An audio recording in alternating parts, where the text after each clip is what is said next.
मनीष गर्ग, नई दिल्ली। केंद्रीय कृषि एवं किसान कल्याण और ग्रामीण विकास मंत्री श्री शिवराज सिंह चौहान ने कहा कि श्री नरेंद्र मोदी की सरकार ने तंबाकू जैसी हानिकारक फसल के स्थान पर लाभदायी वैकल्पिक फसलें उपलब्ध कराने से लेकर एमएसपी पर ऐतिहासिक खरीदी, फसल बीमा योजना में क्रांतिकारी सुधार और सख्त निगरानी व्यवस्था के जरिए किसानों की आय और सुरक्षा को सर्वोच्च प्राथमिकता दी है। केंद्रीय मंत्री श्री शिवराज सिंह चौहान ने आज लोकसभा में सांसदों के विभिन्न प्रश्नों के उत्तर देते हुए बताया कि मोदी सरकार ने केवल किसानों से तंबाकू की उपज छोड़ने की अपील नहीं की, बल्कि जिन क्षेत्रों में ये उगाई जाती है वहां हाइब्रिड मक्का, मिर्च, शकरकंद, कपास, आलू, चिया, फीड बीन, लोबिया, रागी, रेड ग्राम, गन्ना, सोयाबीन, ज्वार और मूंगफली जैसी लाभकारी फसलों को मजबूत विकल्प के रूप में चिन्हित किया गया है, ताकि किसानों की नकदी आमदनी सुरक्षित रहे। उन्होंने कहा कि देश में अधिकांश किसानों के पास छोटी जोत है। ऐसे में छोटे किसानों के लिए केवल एक फसल पर निर्भर रहना जोखिम भरा है। इसलिए सरकार ने एकीकृत खेती यानी इंटीग्रेटेड फार्मिंग के कई मॉडल तैयार कर विभिन्न राज्यों में उनका डेमो शुरू किया है। इन मॉडलों के तहत किसान अनाज, गेहूं, धान, सब्जियां, फल, पशुपालन, मछली पालन, मधुमक्खी पालन, बकरी पालन और कृषि वानिकी जैसी गतिविधियां एक साथ अपनाकर साल भर स्थिर और बेहतर आमदनी अर्जित कर सकते हैं। श्री चौहान ने कहा कि किसानों को उपज का उचित मूल्य दिलाने के लिए गेहूं, धान, दलहन और तिलहन सहित सभी प्रमुख फसलों का मूल्य समर्थन मूल्य बढ़ाया गया है और वर्तमान सीजन में एमएसपी पर फसलों की ऐतिहासिक खरीदी जारी है। उन्होंने स्पष्ट किया कि ये मोदी सरकार ही है जिसने तुअर, मसूर और उड़द जैसी दलहन फसलों के लिए ये व्यवस्था की है कि किसान पंजीयन कराकर जितना भी बेचने के लिए लाएंगे, सरकार पूरी खरीदने के लिए प्रतिबद्ध है, जिससे दाल उत्पादक किसानों को बड़ा सहारा मिला है। केंद्रीय कृषि मंत्री श्री शिवराज सिंह ने कहा कि पहले प्रधानमंत्री फसल बीमा योजना के तहत कई महीनों तक किसानों को मुआवजा नहीं मिल पाता था, लेकिन मोदी सरकार ने नियमों में व्यापक संशोधन कर ये प्रावधान कर दिया है कि एक अकेले किसान की फसल को नुकसान होगा तो बीमा कंपनी को उसका मुआवजा देना ही पड़ेगा। उन्होंने बताया कि अब उपज के आंकड़े आने के बाद 21 दिनों के भीतर यदि बीमा दावा राशि किसान के खाते में नहीं पहुंचती तो बीमा कंपनियों और राज्यों दोनों को 12% ब्याज सहित भुगतान करना होगा, ताकि किसी भी किसान को देरी की दोहरी मार न झेलनी पड़े। बोले लेकिन प्लीज आजादी की लड़ाई की पूंजी को अपनी पार्टी के खाते में जमा करने के लिए कांग्रेस जीवित रखने का अपराध किया तो कांग्रेस के तत्कालीन नेतृत्व ने किया। आपने कब बापू की मानी? देश का विभाजन बापू के विचार की हत्या थी। देश में आपातकाल लगाना 1975 में ये बापू जी के विचार की हत्या थी। ऐसा भ्रष्टाचार भयानक मेरा विषय नहीं है, मैं आज इस पर विस्तार से चर्चा नहीं करूंगा। क्या बापू के विचार की हत्या नहीं की? मैं माननीय उपसभापति महोदय आज फिर अपनी वचनबद्धता दोहराता हूं। अगर हमारी सरकार चल रही है तो पूज्य बापू जी के विचार, पंडित दीनदयाल उपाध्याय जी के विचार। दीनदयाल जी कहा करते थे मानव जीवन का अंतिम लक्ष्य परमात्मा की प्राप्ति। और परमात्मा कैसे मिलेगा? वो कहते थे मैं नहीं जानता कि मंदिर में जाके अगर आप भगवान की आरती उतारोगे तो प्रसन्न होकर दर्शन देगा कि नहीं देगा। मैं ये भी नहीं जानता कि तीज और त्योहारों पर व्रत और उपवास रखोगे तो नारायण प्रसन्न होकर दर्शन देगा कि नहीं देगा। मैं ये भी नहीं जानता कि हिमालय की कंदराओं में बैठ के घनघोर तपस्या करोगे तो परमात्मा दर्शन देगा कि नहीं देगा। लेकिन मैं अच्छी तरह जानता हूं कि यदि दीनों की सेवा कर ली, दुखियों की सेवा कर ली, अरे अगर गरीबों की आंखों के आंसू पहुंच दिए तो गरीबों की उन्हीं आंखों में तुम्हें साक्षात नारायण के दर्शन होंगे, साक्षात परमात्मा दिखाई देंगे। दरिद्र ही नारायण, जनता ही जनार्दन है, ये पंडित दीनदयाल उपाध्याय जी का कहना था। माननीय उपसभापति महोदय, पंडित दीनदयाल जी हो, डॉक्टर श्यामा प्रसाद मुखर्जी हो, जिन्होंने कहा था कभी एक देश में दो निशान, दो विधान, दो प्रधान नहीं चलेंगे, और वो संकल्प पूरा किया आदरणीय नरेंद्र मोदी जी की सरकार। लोकनायक जयप्रकाश नारायण, अटल बिहारी वाजपेयी जी हो, लालकृष्ण आडवाणी जी, उनके विचारों के आधार पर हमारी सरकार चल रही है। विकसित भारत जी राम जी आए, अब कांग्रेस के मित्रों को बड़ी तकलीफ हुई। मनरेगा खत्म कर दी, गांधी जी का अपमान कर दिया। माननीय उपसभापति महोदय, कितनी योजना ऐसे आई, काम के बदले अनाज योजना, संपूर्ण ग्रामीण रोजगार योजना, उसके बाद जवाहर रोजगार योजना। जवाहर रोजगार योजना भी कांग्रेस की सरकार में आई थी, स्वर्गीय जवाहरलाल जी नेहरू के नाम पर। अब जवाहर रोजगार योजना आई, बाद में उसी सरकार, बाद में उन्हीं के नाम पे फिर दूसरी योजना नहीं बनी, नरेगा बना दी। अगर केवल नाम बदलना अपमान है तो सबसे पहले अपमान किया स्वर्गीय पंडित जवाहरलाल नेहरू जी का कांग्रेस ने, यूपीए की सरकार ने उस समय किया। क्या नाम बदलना किसी का अपमान होता है? और बाद में आपने नरेगा से मनरेगा, और महात्मा गांधी का नाम भी पहले नहीं रखा, पहले तो नरेगा ही थी, लेकिन जब वोटों की फसल काटनी थी तो वो नरेगा मनरेगा हो गई। आपको ना गरीब से लेना था, ना मजदूर से लेना था, आपको तो अपने वोट से लेना था। नाम बदलने से अपमान नहीं होता। और जहां तक नाम का सवाल है, कितनी योजनाओं के नाम, माननीय उपसभापति महोदय, मैं निवेदन करना चाहता हूं, एक परिवार के नाम पर महात्मा गांधी नहीं, गांधी जी से भी गांधी जी को चुराने वाले लोग भी हैं, एक ही परिवार के नाम से। ये मेरे पास रिकॉर्ड है, 600 सरकारी योजनाओं के नाम स्वर्गीय पंडित जवाहरलाल नेहरू जी, स्वर्गीय इंदिरा जी और स्वर्गीय राजीव जी के नाम पर रखे गए हैं। महात्मा गांधी की ये पूरा रिकॉर्ड है, अलग अलग योजनाओं के नाम। माननीय उपसभापति जी, 15 scholarship, 15 national park museum, 5 airport या बंदरगाह,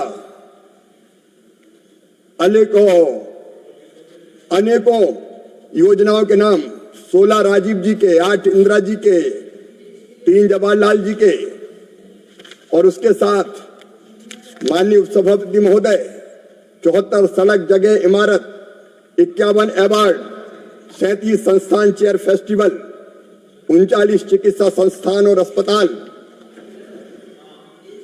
शैक्षणिक संस्थानों में 55 के नाम स्वर्गीय राजीव जी पे, 21 के इंदिरा जी पे, 22 के नेहरू जी पर, खेल टूर्नामेंट या ट्रॉफी वो भी खिलाड़ियों के नाम पे नहीं, 23 राजीव जी के नाम, 4 इंदिरा जी के नाम, 2 पंडित नेहरू जी के नाम पर, और राज्य सरकार की योजनाओं के नाम भी 25 राजीव जी, 27 इंदिरा जी, कुल 52। अगर आप कहे तो उन योजनाओं के नाम मैं पढ़ देता हूं। कहां बापूजी में श्रद्धा थी, आपने तो एक खानदान के नाम पर नाम रखे। और हम अगर एक योजना का नाम विकसित भारत जी राम जी कर दें तो आपको तकलीफ हो जाए। आखिर राम के नाम में क्या आपत्ति है? माननीय उपसभापति जी, जैसे ही मनरेगा के जगह दूसरी योजनाओं विकसित भारत जी राम जी की बात आई, तूफान खड़ा हो गया। कांग्रेस ऐसा लगा कि भूचाल ला देगी, संग्राम होगा, संग्राम नहीं महासंग्राम, याचना नहीं अवरण होगा, संग्राम महाभीषण होगा। माननीय उपसभापति महोदय, मैं भी डर गया कि शिवराज पता नहीं क्या होने वाला है, धरती हिलेगी कि आसमान फटेगा। और एक फोटो देख के मैं और भी घबरा गया। महासंग्राम करते 2 महामजदूर, 2 महामजदूर, सर पर गमछा, कंधे पे कुदाल। पॉइंट ऑफ ऑर्डर बता सर, क्या पॉइंट है? किस रूल के तहत? रूल नंबर 238 इसलिए कि हाउस में बोलते वक्त मेंबर कोई तस्वीर नहीं दिखा सका था। मंत्री जी खुद तस्वीरें दिखाते हैं, वो कैसे चलेगा? हम भी दिखाएंगे, हम भी दिखाएंगे। मंत्री जी, माननीय मंत्री जी, अरे दो मनरेगा के आपके माननीय कितना बार पॉइंट माननीय प्रमोद जी, मैं माननीय मंत्री जी से अपने ज्ञान के लिए एक बात जानना चाहता हूं कि जो शहीद हो जाते हैं, जो इस दुनिया में नहीं रहते, बड़े लोग होते हैं, उनके नाम पर तो योजनाएं भी हैं। 600 भी होनी चाहिए। और please please please Gandhi ji के कितने रखा? एक मिनट, गांधी जी के कितने रखा? वल्लभ भाई एक मिनट, सुभाष बाबू जी का नहीं ये बहस अलग जा रही है। माननीय प्रमोद जी, अब खत्म करिए, ठीक? नहीं, बहस दूसरी तरफ नहीं जाएगी। आप अपनी बात रखिए, माननीय मंत्री जी को बुलाएंगे। अच्छा कि आपने डांट के बैठा दिया। थैंक यू माननीय मंत्री जी, माननीय मंत्री जी। मानी मेरी बात हो गई, आपकी बात पूरी हो गई? नहीं आई, हो गई। वो बीच में आगे, इसलिए मैं नहीं कह पाया। तो मैं फिर आपको प्लीज जल्दी खत्म करिए, जल्दी मैं सिर्फ ये कहना चाहता हूं शॉर्ट में, संक्षेप में, कि जो इस देश के महान विभूतियां होती दुनिया में नहीं रहती, उनको स्मरण करते हुए उनके नाम पे योजनाएं चलती हैं। ये जो स्टेडियम का नाम अहमदाबाद, धन्यवाद धन्यवाद, nothing is going on record now के नाम यस माननीय parliament Pramod ji, please take your क्योंकि यस मैं ये क्लियर करना चाहता हूं, जयराम जी भी कांग्रेस के लोग बार बार ये मुद्दा उठाते रहते हैं। इस देश में सरकारी, जो माननीय शिवराज सिंह जी ने कहा, सरकारी कार्यक्रम, सरकारी जगह, सरकारी रोड, सरकारी मकान, ये जितना भी सरकारी चीज है, चाहे स्टेडियम हो चाहे कोई भी हो, सरकारी चीज को आप लोगों ने एक परिवार का नाम में पूरा रखा। जो लिस्ट शिवराज जी ने बताया वो भी पूरा लिस्ट अभी तक दिया नहीं है।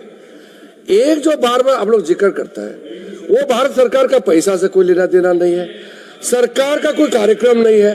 एक गुजरात का अपना एक निजी है, एसोसिएशन है, वो सरकारी संस्था नहीं है। वो अपने आप से एक स्टेडियम बनाया, उस पे ये टूट पड़ते हैं। ये तो पूरा सरकारी पैसा, सरकारी संस्था, सारे सरकार कार्यक्रम को ही एक परिवार के नाम में पूरा झोंक दिया है इन लोगों ने। जी सर ये लोग क्या पाठ पढ़ाते हैं सर? स्वयं जब इंदिरा गांधी जी, नेहरू जी, राजीव जी जीवित थे, तब इनको भारत रत्न अपने आप तो पहने। अब आप बोले बोलिए जी। मैं हर एक महापुरुष की गरिमा का सम्मान करता हूं और मैंने हर एक नाम पूरे सम्मान और आदर के साथ लिए हैं। ये मेरा स्वभाव है।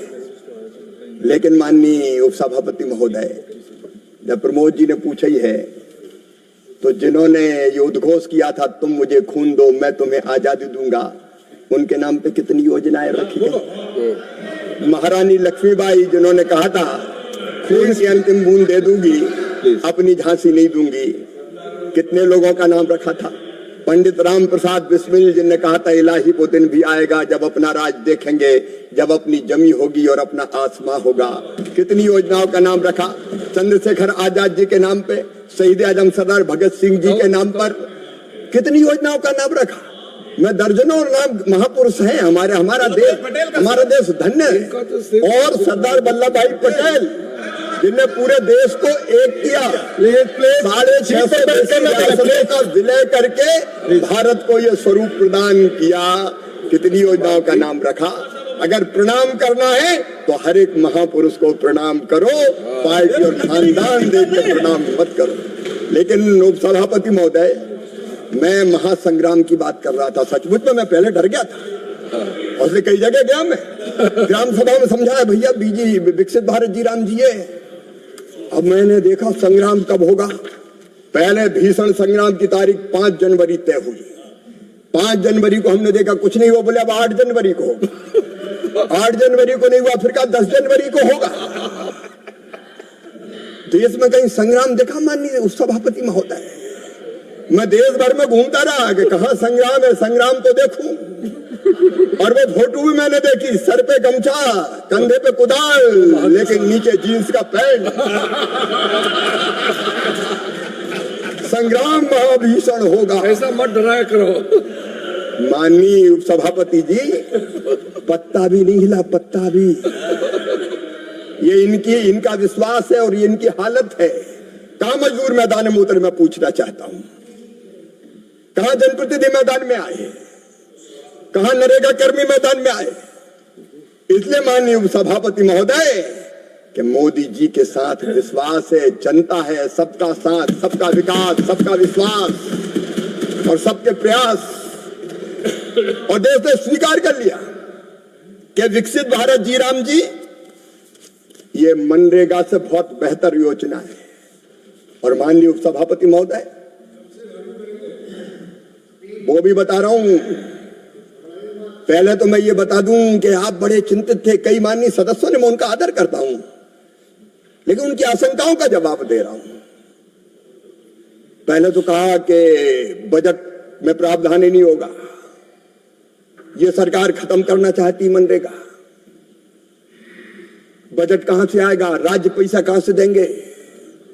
माननीय उपसभापति महोदय, मुझे गर्व है अपने नेतृत्व पर, प्रधानमंत्री श्रीमान नरेंद्र मोदी जी पर, और मैं वित्त मंत्री जी को हृदय से धन्यवाद देता हूं। पहली बार 95,692 करोड़ रुपए का प्रावधान, जो केवल केंद्र का हिस्सा है, केंद्रीय बजट में यहां किया गया। अब तक का सबसे बड़ा प्रावधान माननीय उपसभापति महोदय। और हम तो प्रावधान करते ही क्योंकि योजना लेके आए थे।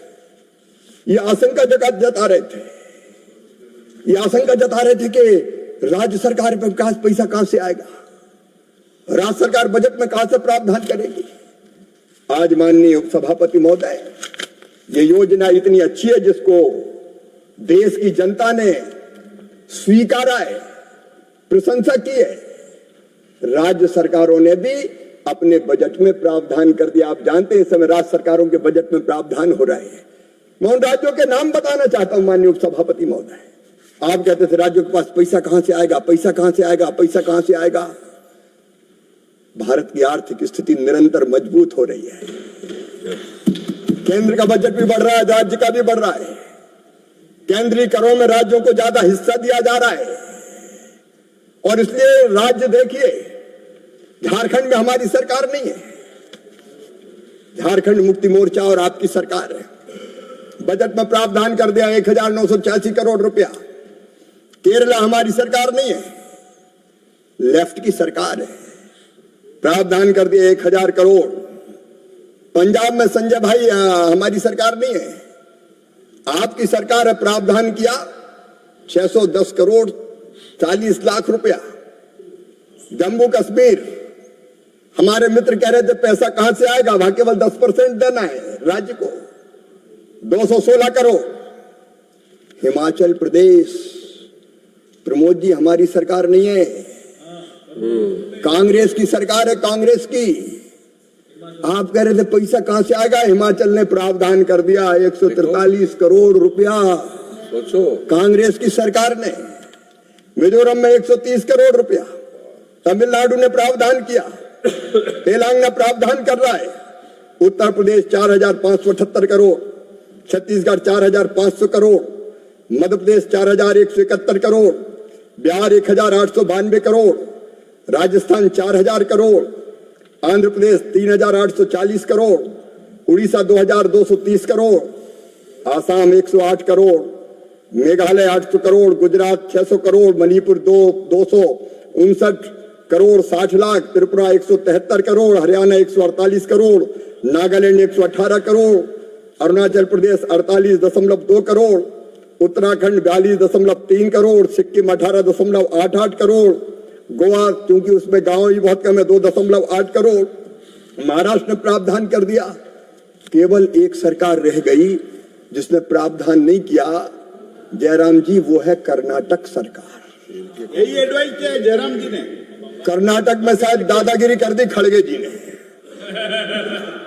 डरा दिया सिद्धरामैया जी को, कर मत देना, हमने विरोध किया, कर मत देना, हमने विरोध किया, कर मत देना, हमने विरोध किया है।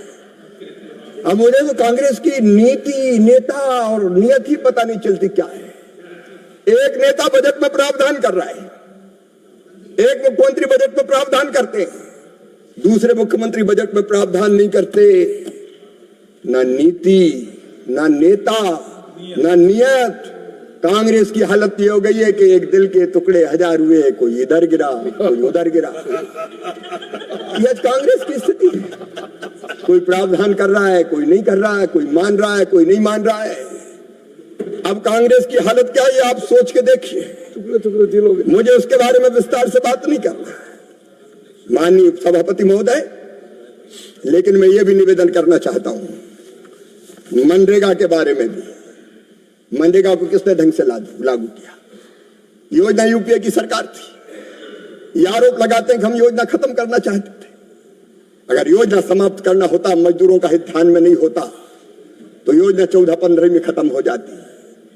लेकिन ये प्रधानमंत्री जी है, किसी दूसरी सरकार ने योजना चला इसलिए नाम नहीं बदलेंगे, उसको बेहतर ढंग से चलाने की कोशिश करेंगे।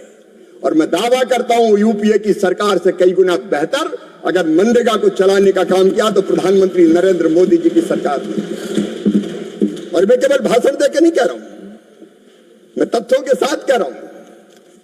माननीय उपसभापति महोदय, कुल मिला के जब यूपीए की सरकार थी, जयराम जी के पहले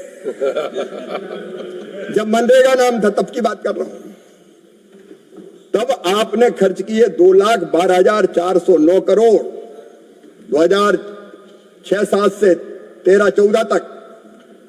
और नरेंद्र मोदी जी की सरकार ने किए 8,58,346 करोड़ 71 लाख रुपए। कांग्रेस ने काम ही नहीं किया। दिल पे हाथ रख के जरा बोलिए, क्या हम मनरेगा खत्म करना चाहते हैं, मजदूरों का भला नहीं चाहते? तो क्या 8,58,346 करोड़ 71 लाख रुपए हम खर्चा करते? आरोप लगाए गए राज्यों से भेदभाव के। माननीय उपसभापति जी, मैं यूपी और एनडीए के सरकारों में किस राज्य को कितना पैसा दिया गया है मनरेगा के तहत, आज वो भी एक बार सदन के माध्यम से देश को बताना चाहता हूं।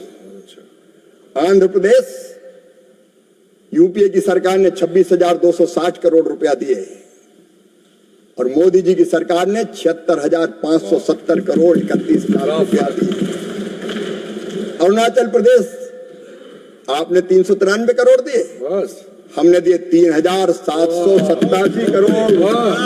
किरण जी, और ऊपर से 55 लाख और एडिशनल। आसाम 4,668 करोड़ आपने दिए, 19,232 करोड़ 55 लाख हमारी सरकार है। बिहार 9,649 करोड़ आपने दिए, लेकिन 51,841 करोड़ हमने दिए। छत्तीसगढ़ आपने दिए 11,155 करोड़, हमने दिए 33,485 करोड़। गुजरात को आपने 3,103 करोड़ दिए, हमने 12,985 करोड़। हरियाणा 1,477 आपने दिए, हमने दिए 4,942 करोड़। हिमाचल प्रदेश आपने दिए 2,766 करोड़, हमने दिए 9,372 करोड़। जयराम जी, जम्मू एंड कश्मीर में आपने 2,853 करोड़, हमने 11,768 करोड़। झारखंड आपने दिए 7,458 करोड़, हमने दिए 25,317 करोड़। और कर्नाटक का भी सुन लो प्रहलाद जी, यूपीए की सरकार ने 8,739 करोड़, हमने दिए 48,667 करोड़ 48 लाख। यहाँ देवगौड़ा जी भी बैठे, मैं उनका बहुत आदर करता हूं। केरला आपने दिए 5,016 करोड़, मोदी जी की सरकार ने 34,211 करोड़। कहां भेदभाव मानिए? मध्य प्रदेश आपने 21,076 करोड़, मोदी जी ने दिए 61,922 करोड़ 63 लाख। महाराष्ट्र आपने दिए 4,655 करोड़, एनडीए की सरकार ने 29,595 करोड़। Manipur 2,670 crore, UPA NDA 6,472 crore 98 lakh. मेघालय 1372 करोड़, हमने दिए 10,782 करोड़। मिजोरम 1525 करोड़, हमने दिए 5,022 करोड़। नागालैंड 2,821, आपने दिए 5,781 करोड़। किरण जी, एनडीए की सरकार ने, मोदी जी की सरकार ने दिए। उड़ीसा आपने 6,790 करोड़, हमने 38,986 करोड़ दिए। पंजाब, संजय भाई साहब, 858 करोड़ दिए थे यूपी ने। एनडीए ने 10,028 करोड़ 59 लाख रुपया पंजाब को दिए। के सामने कांग्रेस को। राजस्थान में 23,353 आपने दिए, 79,350 करोड़ मोदी जी की सरकार ने दिए। सिक्किम 468 करोड़ आपने दिए, 1,205 करोड़ एनडीए की सरकार ने दिए। और तमिलनाडु में माननीय उपसभापति महोदय, भेदभाव के आरोप लगाए जाते हैं, इसलिए निवेदन करना चाहता हूं इस महान सदन के माध्यम से, तमिलनाडु की महान जनता को प्रणाम करते हुए, पूरे यूपीए ने पूरे कार्यकाल में 16,559 करोड़ दिए थे और नरेंद्र मोदी जी ने 86,174 करोड़ 63 लाख। कहां 16 और कहां 86? ये तुलना है, ये वास्तविकता है। हमारे मन में किसी के लिए भेद नहीं है। त्रिपुरा 4,595 करोड़, हमने दिए 10,563 करोड़। उत्तर प्रदेश 25,100। इसमें यह भी देखें कि एनडीए शासित राज्यों में अगर परसेंटेज के हिसाब से दे तो उतनी वृद्धि नहीं हुई जितनी दूसरे राज्यों में हुई। और इसलिए हम कहते हैं, हम सब भारत माँ के लाल, भेदभाव का कहां सवाल। सबको बराबर मान, सबका साथ, सबका विकास, सबको न्याय, ये नीति अगर है तो नरेंद्र मोदी जी की सरकार की है। मैं आज वेस्ट बंगाल का भी बता दूं। वेस्ट बंगाल प्लीज, बहुत आरोप लगाए जाते थे, भेदभाव कर दिया, पैसा काट लिया, लेकिन ममता दीदी, यूपीए की सरकार ने और बंगाल के, महान बंगाल के भाइयों और बहनों, प्रणाम करके सदन के माध्यम से कहना चाहता हूं, यूपीए ने दिए 14,985 करोड़ और नरेंद्र मोदी जी की सरकार ने दिए 54,415 करोड़ 67 लाख। हम भेदभाव करते हैं, हम भेदभाव करते हैं। माननीय सभापति महोदय, पूरी उपसभापति महोदय, point of order Sukhendra Shekhar Rai ji please. Rule 239 yes. हाँ, सुखेंद्र शेखर राय जी।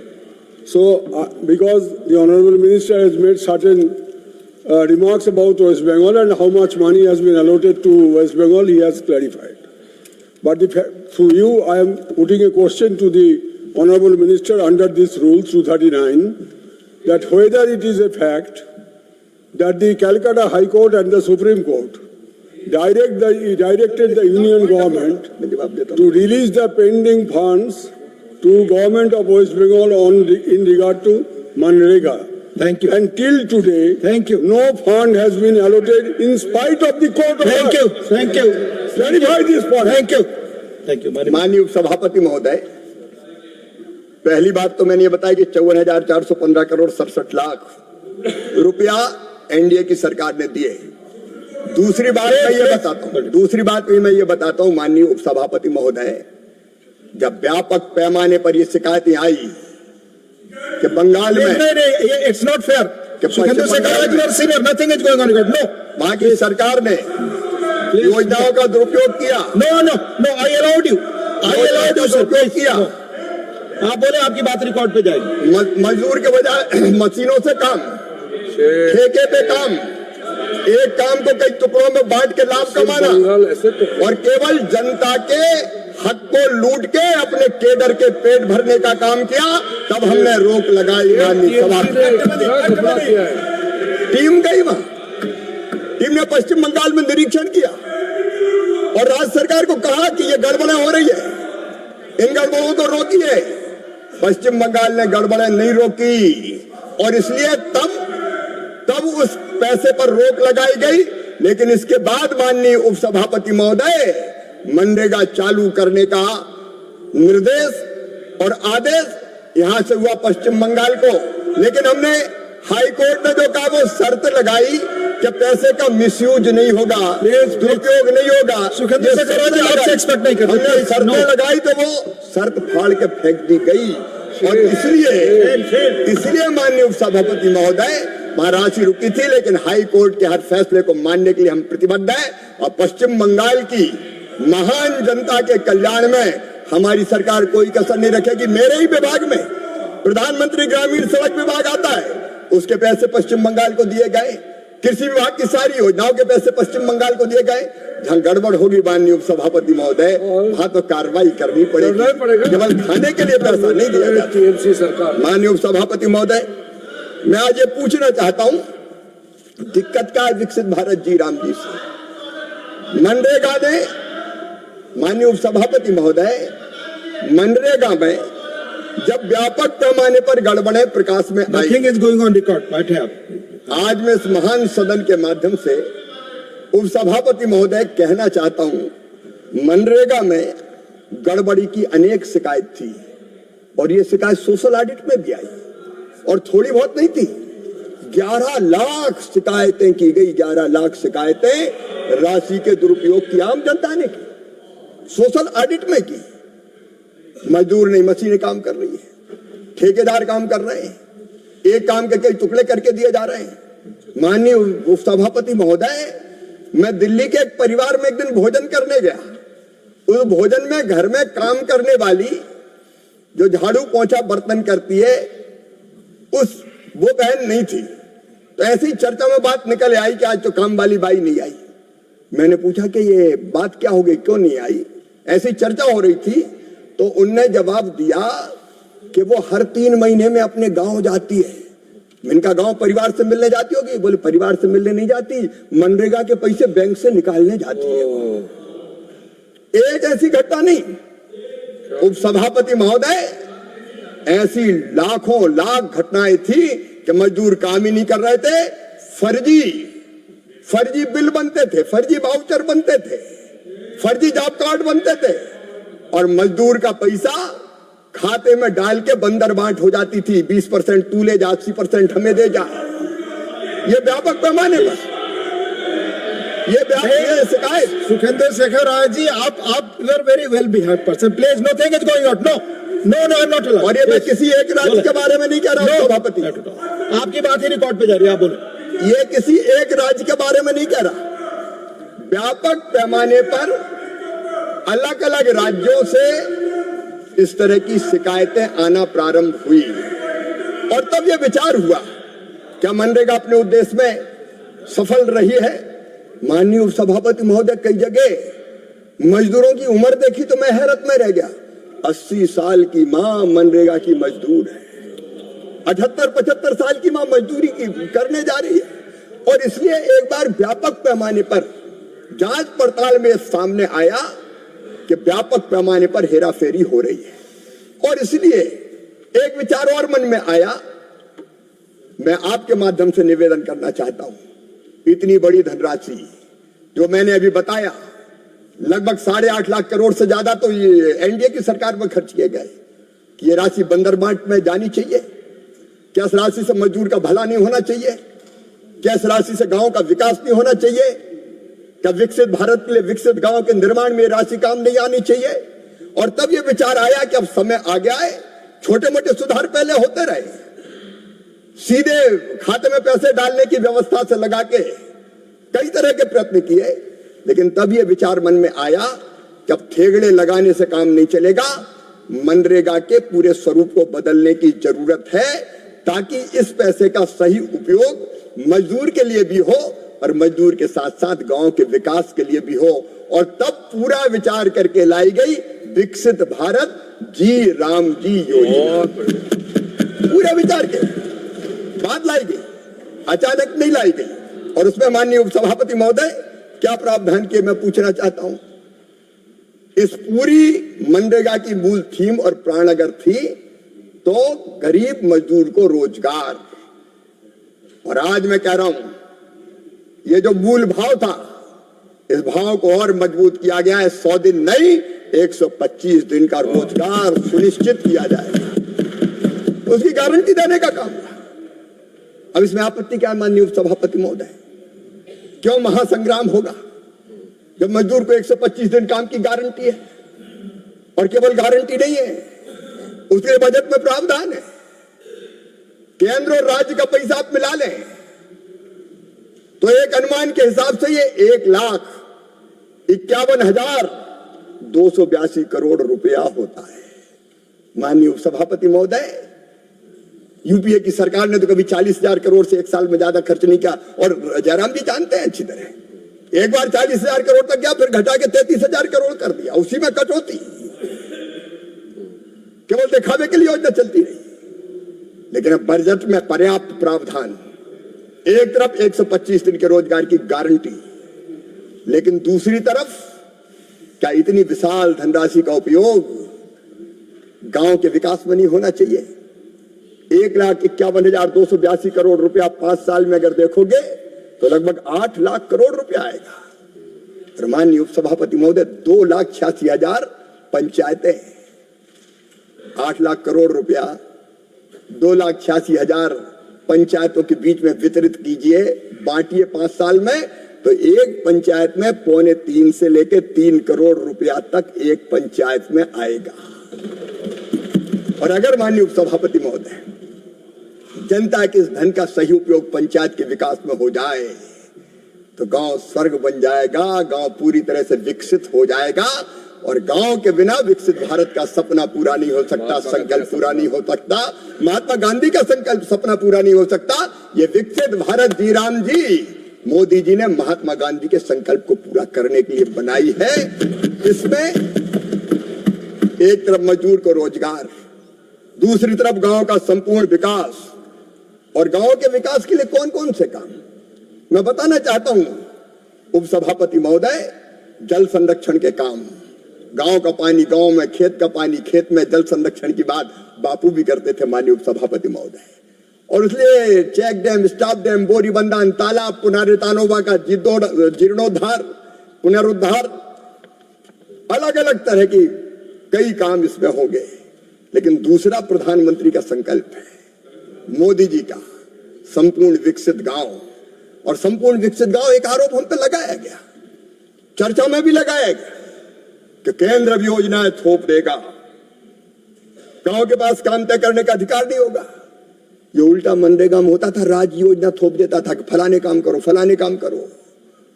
अब विकसित भारत जी राम जी में यह तय किया है कि गांव के विकास की योजना दिल्ली नहीं बनाएगी, किसी राज्य की राजधानी नहीं बनाएगी। अगर विकसित गांव का प्लान कोई बनाएगी तो ग्राम सभा बनाएगी, गांव की पंचायत बनाएगी, गांव बैठ कर तय करेगा कि हमारे गांव में कौन सा काम होना चाहिए।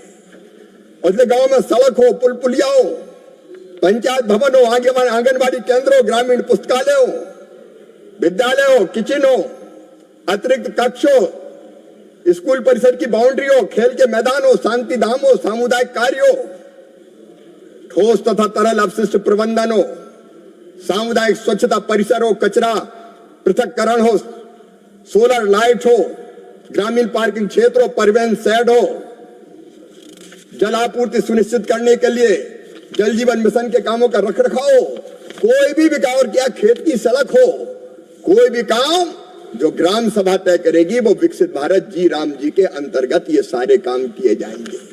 माननीय उपसभापति महोदय, आजीविका से संबंधित काम, अगर ग्रामीण आजीविका मिशन की बहनें स्व सहायता समूह के माध्यम से काम कर रही, वो कोई सेट बनाना चाहती, एफपीओ को किसी रचना की जरूरत है, वो भी इसके माध्यम से बनाए जा सकेंगे। ऐसे माननीय उपसभापति महोदय, आजीविका मूलक काम और आपदा प्रबंधन से निपटने के लिए अगर कहीं ड्रेनेज का सिस्टम बनाना हो, कोई बाउंड्री वाल बनाना हो, कोई और दूसरा काम करना हो, तो वो भी काम इसके अंतर्गत किए जा सकते हैं। आप विचार करके देखिए माननीय उपसभापति महोदय, अगर ये सारे काम होंगे तो गांव कहां से कहां पहुंच जाएगा। और इसमें एक बात और, मनरेगा में मजदूरी कई बार डिले होती थी और डिले पे मजदूरी मिल जाए इसके कोई प्रभावी प्रावधान नहीं था।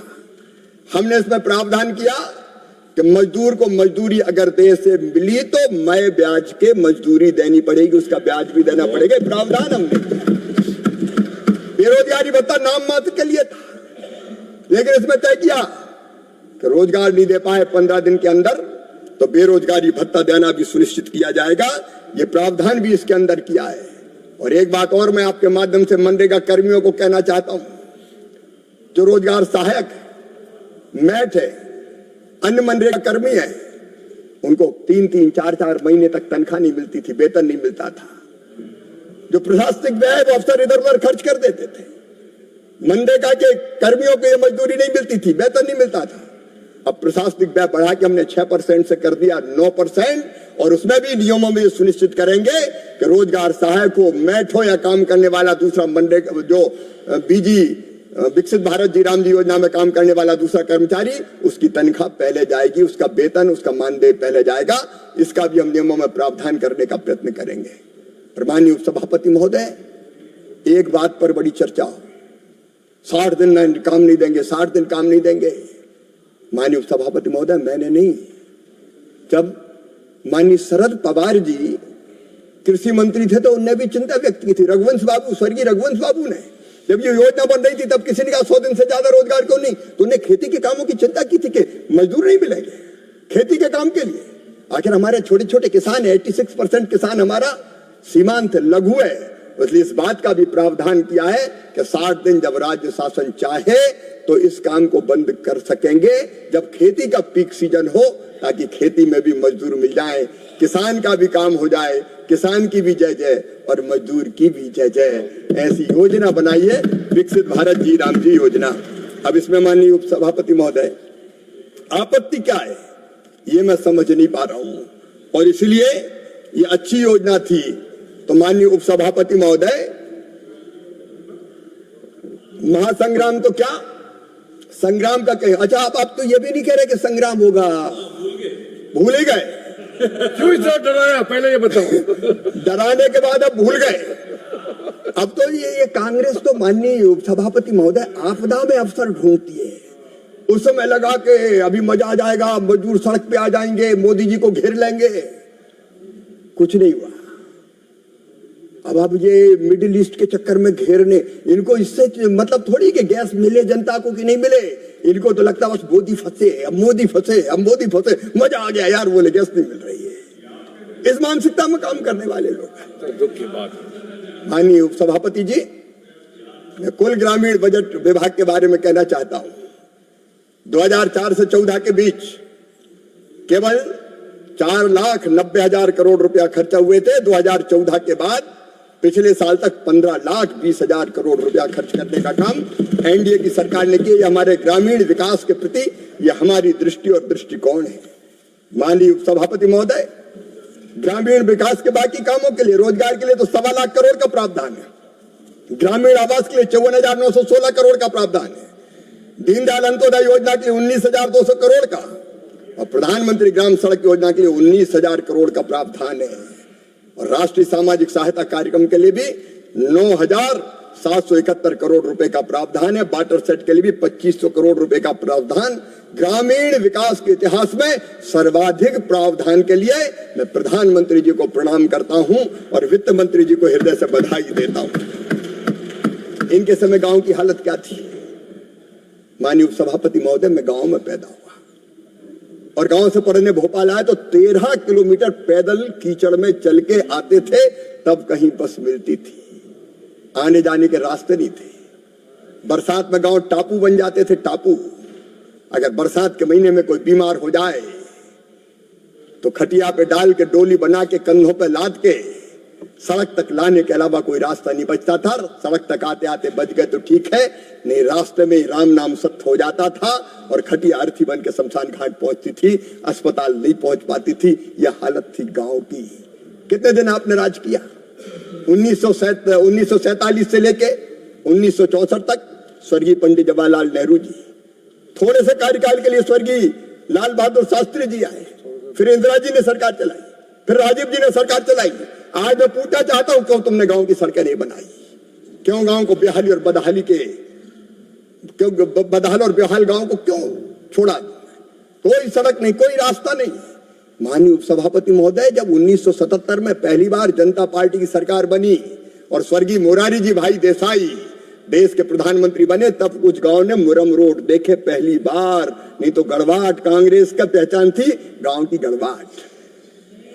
उसमें बैल और बछिया के साथ चलते चलो, बाकी कुछ था ही नहीं। सड़कों पर सड़कें थी नहीं, चलते का। लेकिन मैं गर्व के साथ आज प्रणाम करना चाहता हूं स्वर्गीय अटल बिहारी वाजपेयी जी को। अटल बिहारी वाजपेयी जी जिन्हें गांव के इस दर्द को महसूस किया। और माननीय उपसभापति महोदय 2000 में वो एक योजना लेके आए, प्रधानमंत्री ग्राम सड़क योजना। अटल जी के चेहरे पर तेज था, उनकी वाणी में ओज था, सरस्वती उनके कंठ पर विराजती थी और कीर्ति और प्रतिष्ठा उनकी आरती उतारती थी। वो भारत की करोड़ों करोड़ जनता के हृदय के हार थे, भारत के मुकुट मणि थे। उनने भारत के इस दर्द को समझा और उस समय जो कविता उन्होंने पढ़ी थी, प्रधानमंत्री ग्राम सड़क योजना लॉन्च करते हुए उनने कविता पढ़ी थी, वो पंक्तियां मैं वैसी की वैसी पढ़ना चाहता हूं। अटल जी ने कहा था, स्वप्न देखा था कभी जो, स्वप्न देखा था कभी जो, आज हर धड़कन में है, एक नया भारत बनाने का इरादा मन में है। भूख जो जड़ से मिटा दे, भूख जो जड़ से मिटा दे, वह उगाना है हमें, प्यास ना बाकी रहे, वह जल बहाना है हमें। जो प्रगति से जोड़ दे, जो प्रगति से जोड़ दे, ऐसी सड़क ही चाहिए। देश सारा गा सके वह गीत गाना है हमें। एक नया संगीत देखो आज तो कण कण में है, एक नया भारत बनाने का इरादा मन में है। उस महापुरुष के मन में ये विचार आया और तब प्रधानमंत्री ग्रामीण सड़क योजना बनी। उसके पहले कभी गांव की सड़क की चिंता नहीं हुई, ये गांव की बात करते हैं। और आज मुझे कहते हुए गर्व है, आज जो सड़कें बनी है प्रधानमंत्री ग्राम सड़क योजना के पहले चरण में 1,63,728 सड़कें, उनका निर्माण पूरा हो गया है। 2,39,347 करोड़ रुपए की। दूसरे चरण में 6,617 सड़कों का निर्माण हुआ। तीसरे चरण में 12,943 सड़कों के निर्माण का काम पूरा हुआ। और अब चौथे चरण में प्रधानमंत्री श्रीमान नरेंद्र मोदी ने 25,000 नई बसाहटें जोड़ने का लक्ष्य रखा है और प्रथम चरण की शेष सड़कें भी बनाई जाएगी और उसके लिए बजट में पर्याप्त प्रावधान रखा है। और माननीय उपसभापति जी, ये केवल प्रधानमंत्री ग्राम सड़क योजना की सड़कें नहीं बनेगी, वाइब्रेंट विलेज प्रोग्राम, आखिरी गांव कह के जिन्होंने कभी छोड़ दिया था, कभी सड़कें नहीं बनाई उपसभापति महोदय। हमारे सीमा के गांव पर शायद इनको डर था कि कहीं हमला हो गया तो इन सड़कों से दुश्मन तेजी से अंदर घुस जाएगा, इसलिए सड़क ही मत बनाओ। लेकिन आज नया भारत खड़ा है, एक वैभवशाली, गौरवशाली, समृद्ध, शक्तिशाली और संपन्न भारत नरेंद्र मोदी जी के नेतृत्व में खड़ा हो रहा है। और प्रधानमंत्री जी ने कहा ये वाइब्रेंट ग्राम हमारे लिए आखिरी नहीं, पहले गांव है, पहले गांव। कितने भुगतते हैं वो जब युद्ध होता है। मैं उसके विस्तार में नहीं जाना चाहता, समय उसकी इजाजत नहीं देता, लेकिन उन गांवों का संपूर्ण विकास। और इसलिए वाइब्रेंट जो विलेज थे उनमें भी 1085 किलोमीटर सड़कों को स्वीकृति देने का काम किया तो नरेंद्र मोदी जी की सरकार ने किया।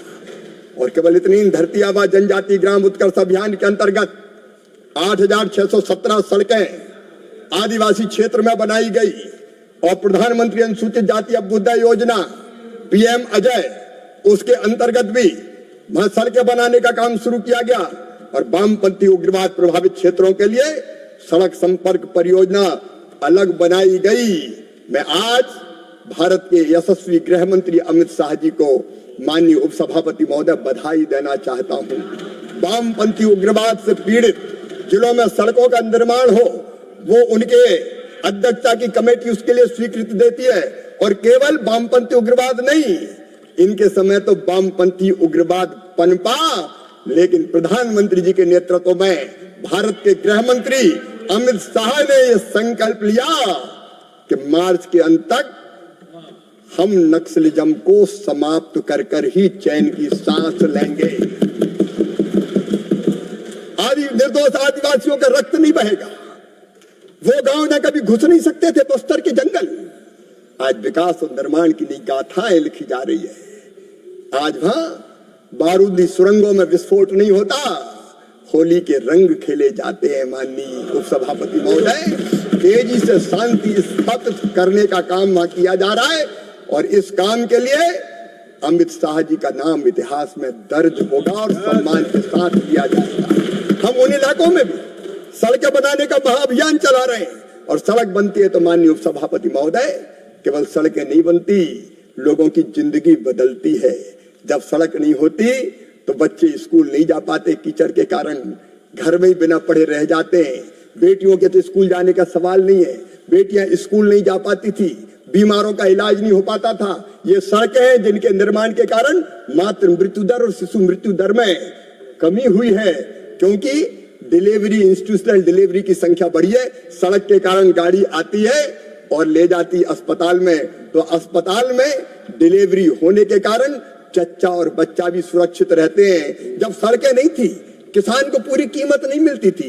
एक बार मैं मध्य प्रदेश में दौरा करने गया, बुरहानपुर खंडवा जिले में, तो केला उत्पादक किसानों ने मुझे शिकायत की कि हमारा केला तो बेचने जाते तो हलवा बन जाता है। मैंने कहा हलवा कैसे बन जाता है? बोले इतने बड़े गड्ढे हैं, है ही नहीं कोई, तो ट्रक में भरते हैं तो यहाँ से साबुत केला भरते हैं, भाव उतारते तो हलवा के रूप में परिवर्तित हो जाता है, हमको सड़कें बना दो। किसान कहते थे सही बात है कि 100 रुपया 200 रुपया कुंटल कम मिलते हैं, क्योंकि ट्रक वाला जाता नहीं था, जाता था तो ज्यादा पैसा लेता था। और ये प्रधानमंत्री ग्राम सड़क योजना की सड़कें हैं कि एक किसान को 200-300 रुपया कुंटल ज्यादा दाम मिलने लगा है। इसके लिए मैं प्रधानमंत्री जी को हृदय से धन्यवाद देता हूं।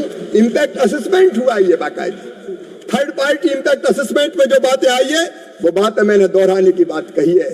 और माननीय उपसभापति महोदय, गांव गरीब की बात आए तो महिला के सशक्तिकरण के बिना पूरी हो नहीं सकती। ये भारत है, हमारा देश, जिसने आज नहीं हजारों साल पहले कहा था यत्र नार्यस्तु पूज्यन्ते रमन्ते तत्र देवता। जहां माँ, बहन और बेटी को मान, सम्मान और इज्जत की नजरों से देखा जाएगा, वहीं देवता निवास करेंगे। गंगा दी गीता गायत्री है नारियां, सीता सत्या सावित्री है नारियां, दुर्गा लक्ष्मी सरस्वती है नारियां।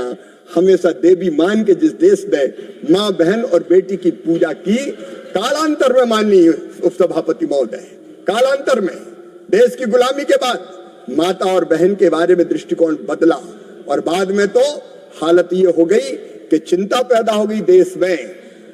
बेटी का पैदा होना अपराध हो गया था, सेक्स रेशियो पूरी तरह से बदल रहा था।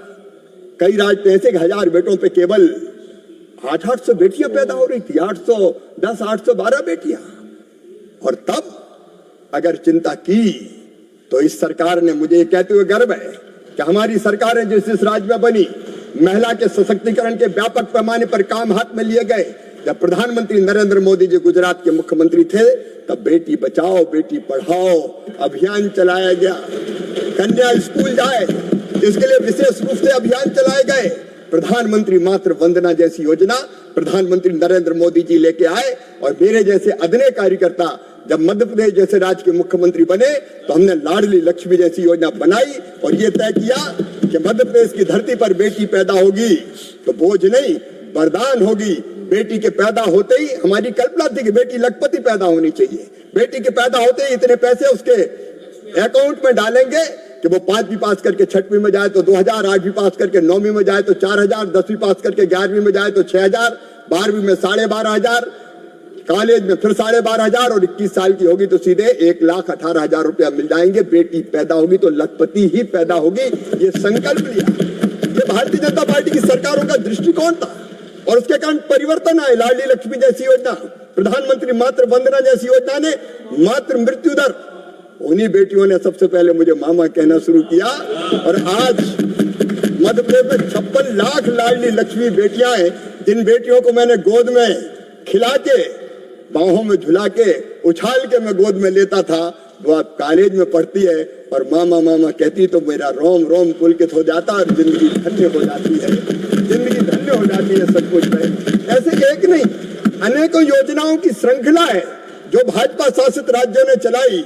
मुख्यमंत्री कन्या विवाह योजना एक योजना हमने चलाई, आज प्रासंगिक होगा माननीय उपसभापति महोदय, आज यहाँ बताना प्रासंगिक होगा। जब गांव में मजदूर करने वाली बहन बेटा बेटी को जन्म देती थी तो 2 दिन पहले भी खेतों में मजदूरी करने जाती थी, 2 दिन पहले भी। और बेटा बेटी को जन्म देने के बाद 8 दिन भी नहीं होते थे कि अपनी फटी साड़ी का टुकड़ा अपने माथे पे बांध के और फिर से खेतों में मजदूरी करने पहुंच जाती थी। तब हमने तय किया कि बेटा बेटी के पैदा होने के पहले 4,000 रुपया देंगे गर्भवती बहन को, और पैदा होने के बाद 12,000 रुपया उसके खाते में डालेंगे, ताकि घर पर रहकर महीने 2 महीने वो आराम कर सके। ऐसी एक नहीं, अनेकों योजनाओं की श्रृंखलाएं थी। लेकिन आज मैं बताना चाहता हूं, पंडित दीनदयाल अंत्योदय ग्रामीण राष्ट्रीय आजीविका मिशन के बारे में माननीय उपसभापति महोदय, हमारी गांव की गरीब बहनें जो कई बार 1,500 रुपए के लिए परेशान हो जाती, दिन भर मेहनत करने के बाद 1,500 रुपए पास में आते थे, उनके लिए ये स्वयं सहायता समूहों के माध्यम से एक अभियान चला। और आज मुझे कहते हुए माननीय उपसभापति महोदय प्रसन्नता है कि प्रधानमंत्री नरेंद्र मोदी जी के विजनरी दृष्टिकोण के कारण, और हर एक माता को तो वो देवी के रूप में देखते हैं, इस दृष्टि के कारण आज स्व सहायता समूहों से 10 करोड़ से ज्यादा बहनें जुड़ चुकी है। 10 करोड़ 90,90,000 स्व सहायता समूह में 10 करोड़ बहनें जुड़ी है। और बहनें केवल जुड़ी नहीं है, माननीय उपसभापति महोदय, अलग अलग तरह के कामों में।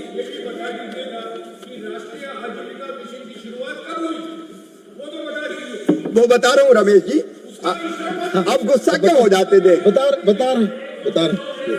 माननीय उपसभापति महोदय, माननीय जयराम जी रमेश का मैं बहुत आदर करता हूं।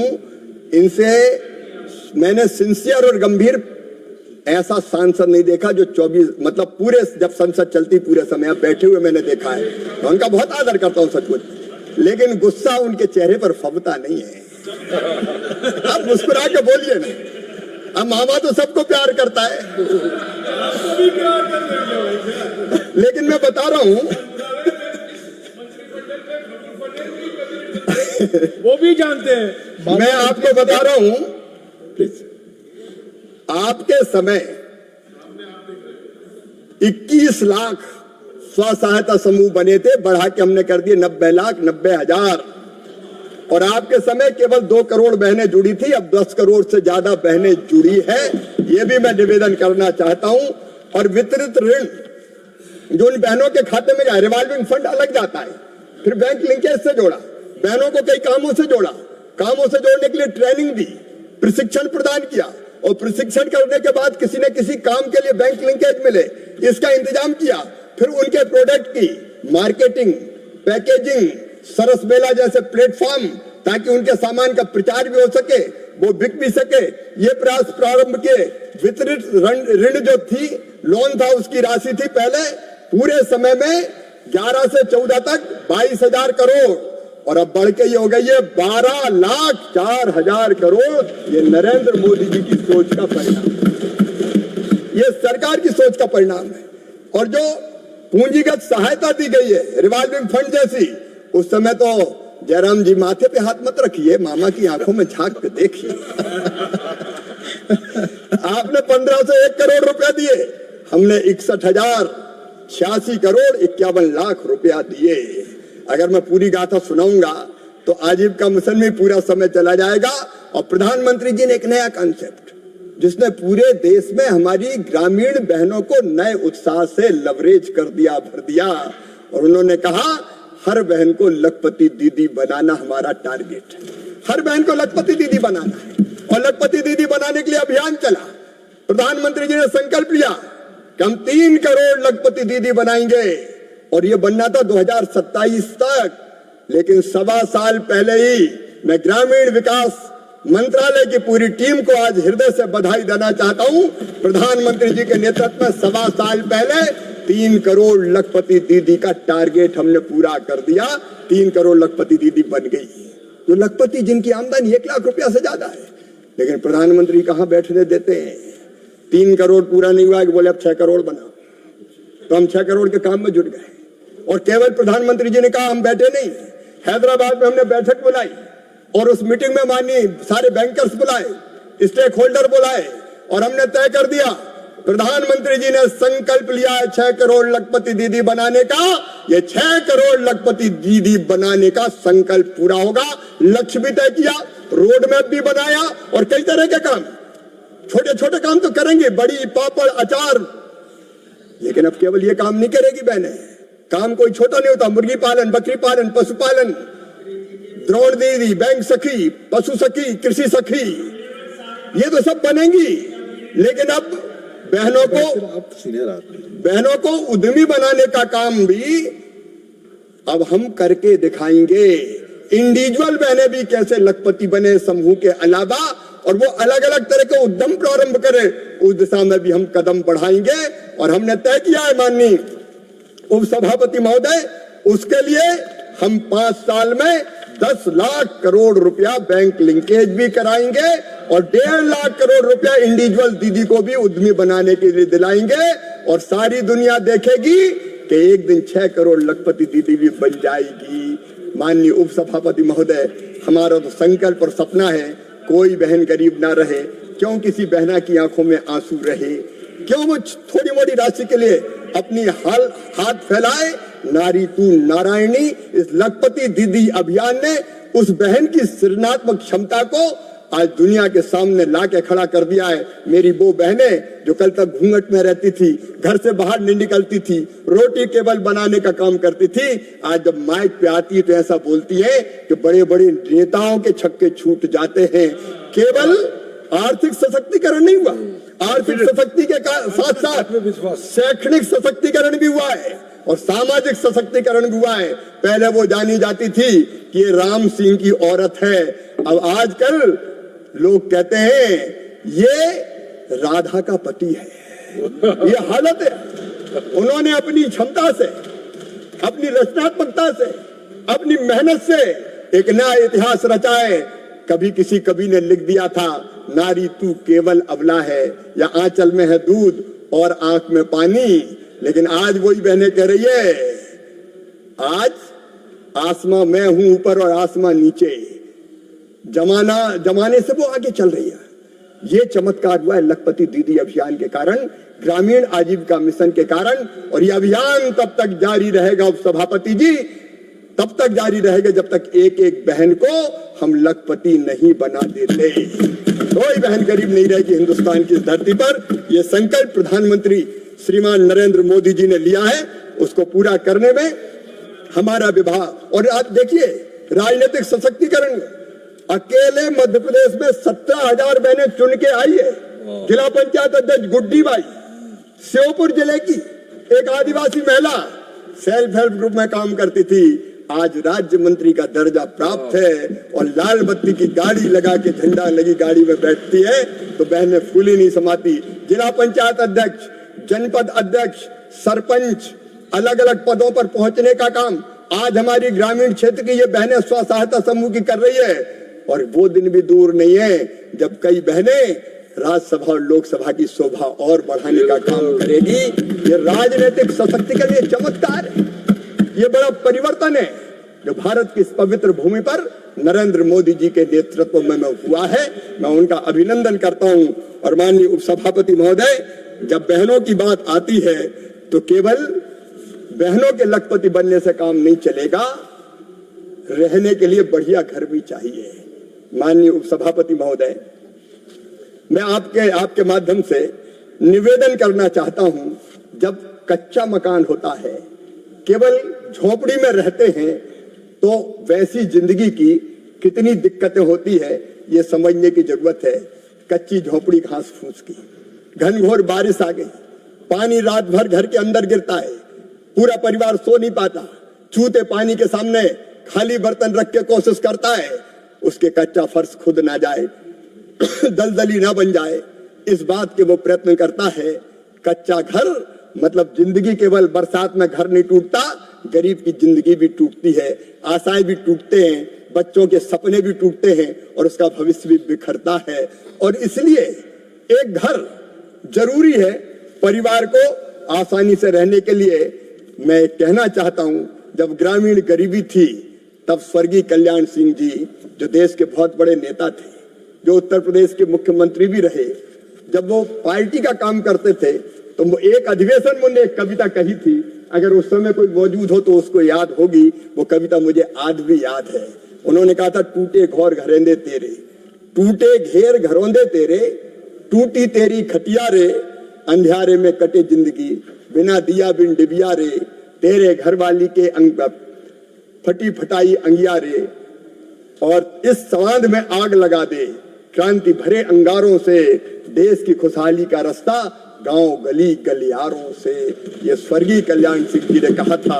और हमारी सरकार जहां जहां आई और प्रधानमंत्री जी श्रीमान नरेंद्र मोदी जी के नेतृत्व में आज हमारी सरकार ने गरीबों के घर बनाने का संकल्प लिया, फैसला किया।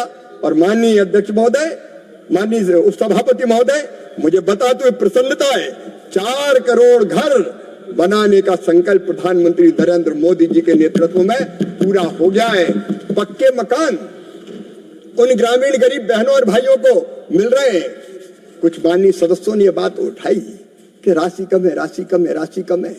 जब उधर की सरकार थी तो केवल सूखे 70,000 मिलते थे, और उनमें भी हालत ये हो जाती थी कि पैसा पहले तो नगद दिया जाता था, बाद में चेक दिया जाता था, नाम सूची में जोड़ने वाले आधे पैसे रख लेता था, आधे पैसे वो खुद ही रख लेता था, पैसे गरीब तक पूरे पहुंचते नहीं थे।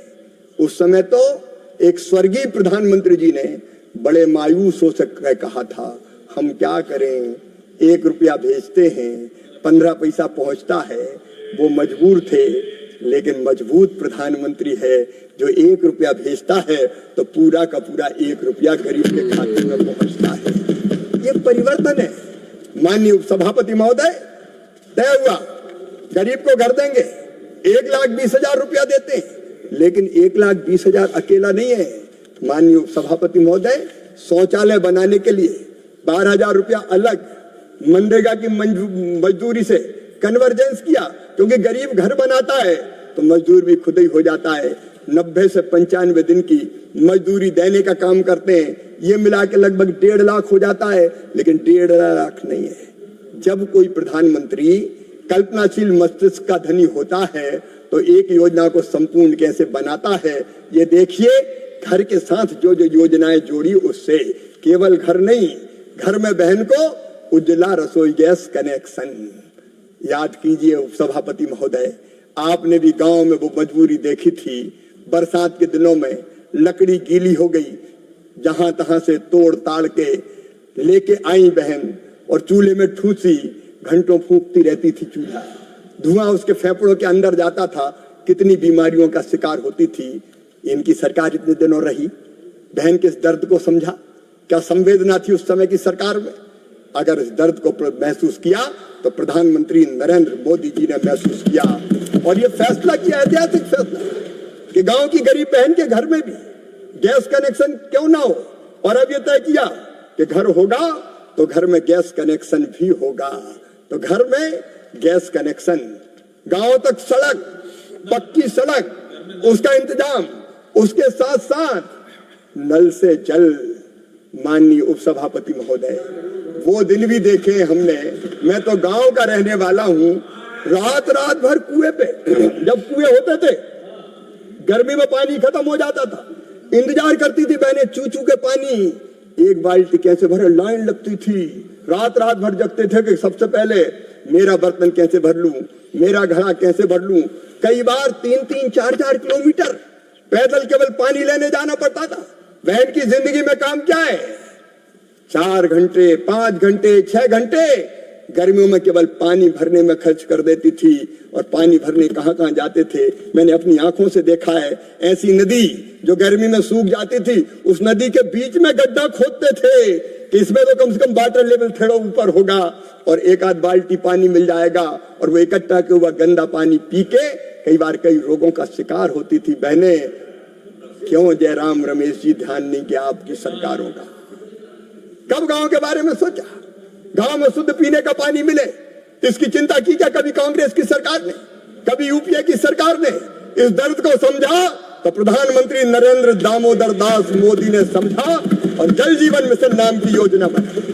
जल जीवन मिशन अपने आप में अद्भुत योजना, गांव को भी कुएं से नहीं, हैंडपंप से नहीं, हाँ इनके जगह जमाने में थोड़े बहुत हैंडपंप जरूर लग गए थे और वो हैंडपंप भी गर्मी में सूखते थे तो बच्चे लटक लटक के हत्थे से जैसे तैसे घंटों पानी भरते थे। एक्सरसाइज भी होती थी, मुंह भी सूखता था, मुश्किल से पानी मिलता था। और आज 14 करोड़ से ज्यादा घरों में बहन घर में जाएगी 17 करोड़, 14 करोड़ से 15 करोड़ घर। जवाब पूरा हो जाने दीजिए, जवाब हो जाने दीजिए। लंबी चर्चा हुई, आपने जवाब नहीं सुना, इतने माननीय सदस्यों ने बोला है, उसका जवाब दे रहे हैं माननीय मंत्री जी। प्लीज माननीय मंत्री जी, माननीय मंत्री जी, माननीय सदस्यगण, बहुत सारे सदस्यों ने इस महत्वपूर्ण विषय पे बोला है, माननीय मंत्री जी बता रहे हैं, उन्हें बताने दीजिए प्लीज। अभी से 1 घंटा 40 मिनट हुए हैं। माननीय उपसभापति महोदय, मैं 4 दिन बैठे बैठे सुनता रहा और सुना नहीं लिखता रहा, और एक एक ने क्या कहा वो भी देखता रहा। मुझे तकलीफ नहीं हुई, आपको तकलीफ क्यों हो रही है? परेशानी किस बात की है? आप तो दिनों रात सदन में बैठते हो, इतने गंभीर सदस्य हो। अरे विस्तार से जवाब दे रहा है, खुश होना चाहिए। विस्तार से चर्चा हो जाने दो, मैं जवाब दे रहा हूँ। प्लीज प्लीज पहले ये चर्चा पूरी होने दीजिए प्लीज। शुक्ला जी क्या हो गया? अरे शुक्ला जी क्या बोलते हैं?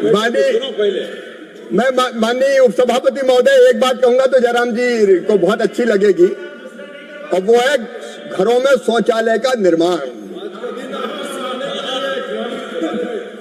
गांव में घरों में शौचालय नहीं थे तब बहन की क्या हालत होती थी।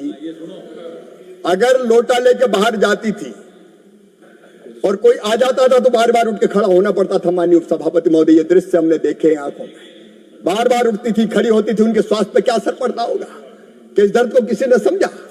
आज मुझे ये कहते हुए संतोष है कि 10 करोड़ से ज्यादा शौचालय बने हैं तो नरेंद्र मोदी जी की सरकार ने बनाने का काम किया है। कितनी बड़ी घर के साथ शौचालय कितनी बड़ी राहत देता है, उससे स्वास्थ्य पे कैसा असर पड़ता है ये मुझे बताने की आवश्यकता नहीं है। और माननीय उपसभापति महोदय, घर में बिजली, अंधियारे में कटे जिंदगी जब इनकी सरकार थी।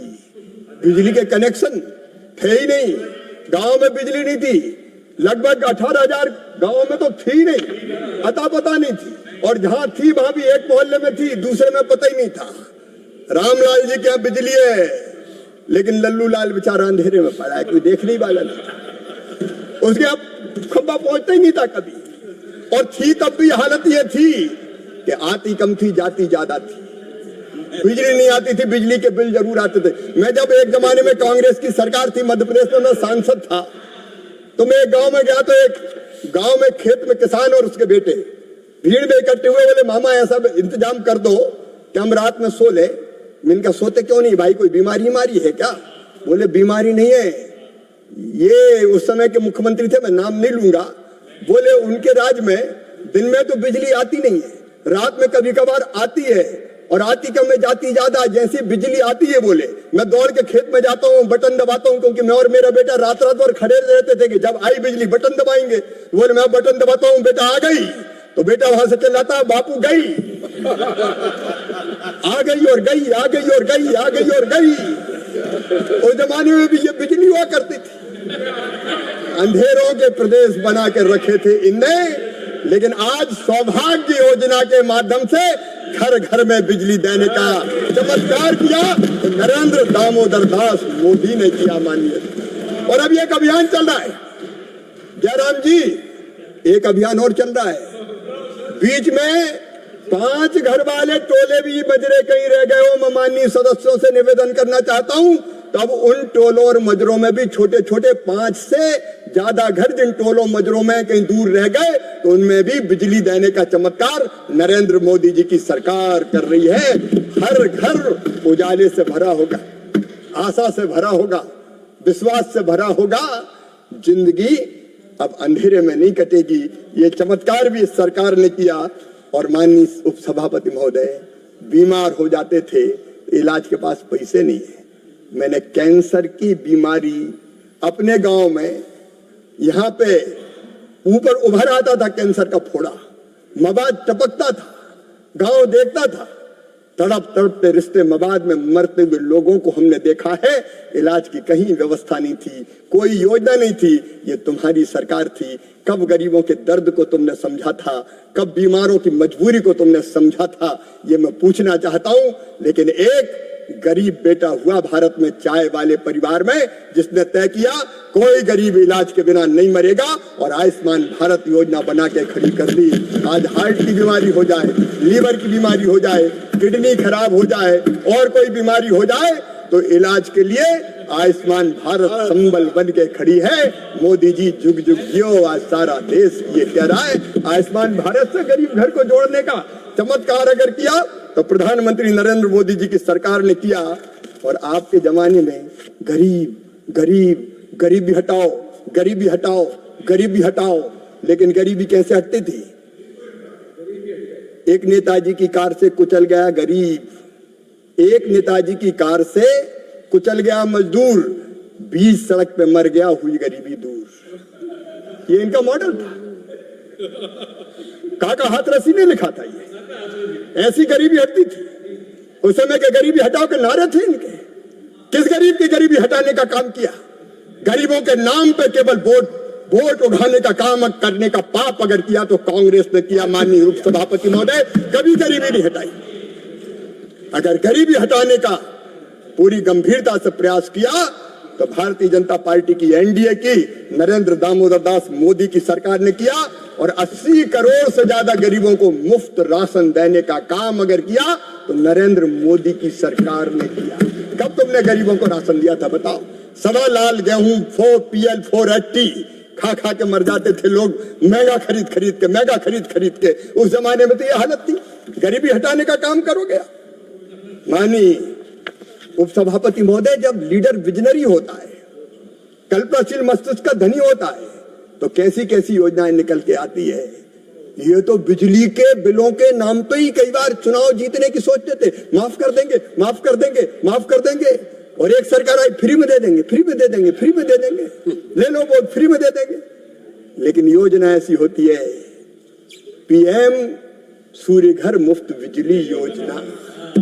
ये कल्पनाशील मस्तिष्क होता है जो मुफ्त में बिजली भी देता है और ऐसी देता है कि जो मांग के नहीं, पूरे स्वाभिमान के साथ लेंगे।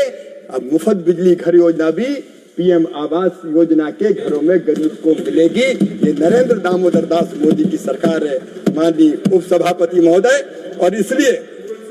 और इसलिए मैं कहना चाहता हूं कि नरेंद्र मोदी जी के मन में जो तड़फ है और संवेदना है उसका कोई मुकाबला नहीं है, क्योंकि जनता के प्रधान सेवक अपने आप को मानते हैं, जनता के लिए जीते हैं, जनता के लिए काम करते हैं। लेकिन एक निवेदन जरूर मैं माननीय उपसभापति महोदय आपके माध्यम से निश्चित तौर पर आज करना चाहता हूं।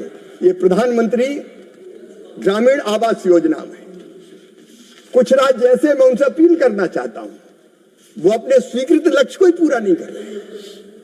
प्रधानमंत्री पैसा दे रहे, घर गरीब का बनना है, लेकिन नाम जुड़ा है पीएम। अब जैसे कई बार लाल कपड़ा देख के बैल बिचक जाता है, वैसे ही पीएम नाम सुनकर इसमें मत करो, मोदी का नाम हो जाएगा। तमिलनाडु की सरकार, माननीय उपसभापति महोदय, 1,93,000 मकान अभी तक उनने स्वीकृत ही नहीं किए। क्या तकलीफ है आपको? गरीबों के घर बनना है, गरीबों के घर बनाने में दिक्कत और परेशानी क्या है आपको? और उसके बाद जो नया सर्वे हो रहा है गरीबों का मकान बनाने के लिए, उस सर्वे में भी भाग लेने का काम नहीं किया। तेलंगाना ने भी, मैं तो जयराम जी से कहूंगा कि मुझसे गुस्सा होने के बजाय तेलंगाना की सरकार को कहें कि वो नया सर्वेक्षण जो हुआ है प्रधानमंत्री आवास योजना का, उसमें भाग जरूर लें ताकि भाग्य गरीबों को भी मकान मिल सके। माननीय उपसभापति महोदय, मैं ये भी निवेदन करना चाहता हूं, कर्नाटक में भी 7 लाख आवासों में से 3,80,000 मकान कई दिनों से स्वीकृत ही नहीं किए। मैं निवेदन करना चाहता हूं कि गरीब को घर देने में, प्रहलाद जी, कर्नाटक के गरीबों को मिल जाएगा घर, क्या बिगड़ जाएगा? वही सर, आपने मोदी पीएम का नाम, वो तकलीफ है, तकलीफ वही है। ये ऐसी राजनीति किस काम की माननी है? उपसभापति महोदय, जो गरीबों की जिंदगी तबाह और बर्बाद कर दे, ऐसी राजनीति पर मैं थूकता हूं माननीय उपसभापति महोदय। तो राजनीति है, ये कोई राजनीति है? हर एक राज्य को जो स्वीकृत लक्ष्य है उसको पूरा करने का काम करना चाहिए। और नया सर्वे जो हो रहा है, उस नए सर्वे में हमने कुछ और छूट दी। देखिए, प्रधानमंत्री का संकल्प है, सीधा संकल्प है कि हर गरीब को घर, कोई कच्चे मकान में नहीं रहेगा। जो शेष रह गए उनके लिए उन्होंने ग्रामीण विकास विभाग को निर्देशित किया कि जाओ सर्वे करो फिर से, और फिर नए घर। कौन गरीब छूट गए? बड़े परिवार हो जाते हैं, एक बाप के 4 बेटा हो गए, अब एक कमरे में 4 बेटा कैसे रहेंगे? तो 4 के लिए अलग घर चाहिए। और इसलिए कहा फिर से सर्वे हो, ताकि जो वंचित रह गया उनको भी हम आवास देने का काम कर सकें। इसके लिए हम सर्वेक्षण कर रहे हैं, और उस सर्वेक्षण में माननीय उपसभापति महोदय 4 तरह के नए प्रावधान हमने जोड़े। मैं माननीय सांसद, जो हमारे माननीय सांसद बैठे, उनके माध्यम से एक बार फिर पूरे देश के गरीब भाई और बहनों को कहना चाहता हूं। नंबर 1, पहले प्रधानमंत्री ग्रामीण आवास योजना के अंतर्गत जिसकी आमदनी 10,000 थी वही पात्र था, 10,000 से ज्यादा आमदनी हो गई तो अपात्र हो जाता था। अब लखपति दीदी बनानी तो 10,000 से ज्यादा आमदनी तो करनी पड़ेगी, और इसलिए अब तय किया है 15,000 से ज्यादा भी आमदनी होगी तो गरीब को घर दिया जाएगा। ये संशोधन हमने कर दिया है। एक और प्रावधान था कि 2 पहिया वाहन है, अगर मोटरसाइकिल स्कूटर है तो उसको पीएम आवास नहीं मिलेगा। अब माननीय सभापति महोदय, 2 पहिया वाहन तो अब हर घर में हो गया। मजदूर भी आजकल मोटरसाइकिल पे बैठ के जाता है, मोदी है तो मुमकिन है, ये हो रहा है। तो हमने ये भी तय कर दिया, अब 2 पहिया वाहन होगा तो भी प्रधानमंत्री आवास योजना का मकान देंगे। एक और प्रावधान था, अगर किसी मछुआरे के पास मोटर वाली बोट है तो उसको पीएम आवास नहीं मिलेगा। अब मछुआरा मछली मारने जाएगा तो चप्पू थोड़ी चलाएगा समुद्र में, उसको भी मोटर वाली बोट चाहिए। इसलिए हमने तय किया मोटर वाली बोट होगी तो अभी उसको प्रधानमंत्री आवास योजना का मकान देंगे। और किसान को भी हमने नहीं छोड़ा सभापति महोदय, 2.5 एकड़ तक सिंचित जमीन और 5 एकड़ तक असिंचित जमीन होगी तो उस किसान को भी पीएम आवास योजना का लाभ दिया जाएगा। मोदी है तो मुमकिन है, कोई बिना घर के नहीं रहेगा। ये फैसला भारतीय जनता पार्टी की सरकार ने, एनडीए की सरकार ने मोदी जी के नेतृत्व में लिया है। एक निवेदन मैं जरूर करना चाहता हूं, इस सदन के माध्यम से, आपके माध्यम से मैं राज्य सरकारों से प्रार्थना करना चाहता हूं। कई जगह जो पात्र है उनको मकान इसलिए नहीं मिलते कि उनके पास जमीन नहीं है, उनके पास जमीन का पट्टा ही नहीं है। अब जब वो इस धरती पर पैदा हुआ है तो भगवान ने इतना हक तो दिया होगा कि रहने के घर के लायक जमीन तो उसकी हो। भगवान ने ये जल, जमीन, जंगल, खनिज कुछ लोगों के लिए नहीं बनाए सभापति महोदय, ये सबके लिए है, सबके लिए बनाए हैं, लेकिन सबके पास नहीं है। तो जिनके पास नहीं है उनको इतनी जमीन का टुकड़ा तो दे दो कि रहने के घर के लायक जमीन का वो गर्व के साथ कहे कि मैं मालिक हूं। मैं आज राज्य सरकारों से भावनात्मक रूप से अपील करना चाहता हूं कि हम इन्वेस्टर समिट करते हैं, लैंड बैंक बनाते हैं और ये होड़ लगती है मेरे पास इतनी जमीन है, आओ इंडस्ट्रियलिस्ट ले जाओ, ये छूट दूंगा। अरे जैसा लैंड बैंक उद्योगपतियों के लिए बना दिया वैसा लैंड बैंक मेरे गरीबों के लिए भी एक बना दो। एक लैंड बैंक गरीबों के लिए बन जाए जिनके पास रहने की जमीन का टुकड़ा नहीं है, और उस जमीन पर पट्टा देके उतनी जमीन का मालिक बना दो ताकि प्रधानमंत्री आवास योजना का मकान उसका बन जाए। मैं ये हाथ जोड़ के प्रार्थना करता हूं क्योंकि ये काम राज्य सरकारें कर सकती है, और इसलिए भूमि के पट्टे देना चाहिए, जहां मिले वहां देना चाहिए, नहीं तो खरीद के देना चाहिए। इतना हक तो उनका है। ये निवेदन, क्योंकि इसके अभाव में जब मेरे पास में समीक्षा करता हूं ये विषय आता, इतने मकान क्यों नहीं बने? बोले उनके पास जमीन ही नहीं, जमीन इनका जीने का हक नहीं है उनको। क्या उनके बच्चों का दर्द नहीं होता? क्या उनको मुस्कुराने का अधिकार नहीं है? और इसलिए निश्चित तौर पर यह होना चाहिए। ये निवेदन मैं जरूर करना चाहता हूं माननीय उपसभापति महोदय। मैं इतना भी एक और निवेदन रोजगार के बारे में करना चाहता हूं। हर एक को रोजगार चाहिए, रोजगार देने की कई तरह की योजनाएं हैं, लेकिन ग्रामीण क्षेत्रों में भी माननीय उपसभापति महोदय ढंग से रोजगार मिले, इसलिए एनडीए की सरकार ने प्रधानमंत्री नरेंद्र मोदी जी के नेतृत्व में अनेकों योजनाएं बनाई है। पीएम विश्वकर्मा योजना, बढ़ई, लोहार, कुम्हार, सुनार, सुतार, मोची, इनके जमाने में तो सबके रोजगार छिन गए। उन कारीगरों को किसी ने आज तक पूछा नहीं उन गरीब कारीगरों को भी पूछने का काम अगर किया तो नरेंद्र मोदी जी ने किया। जिनको इनने नहीं पूछा उनको मोदी ने पूछा और उनके लिए योजनाएं बनाने का काम हुआ।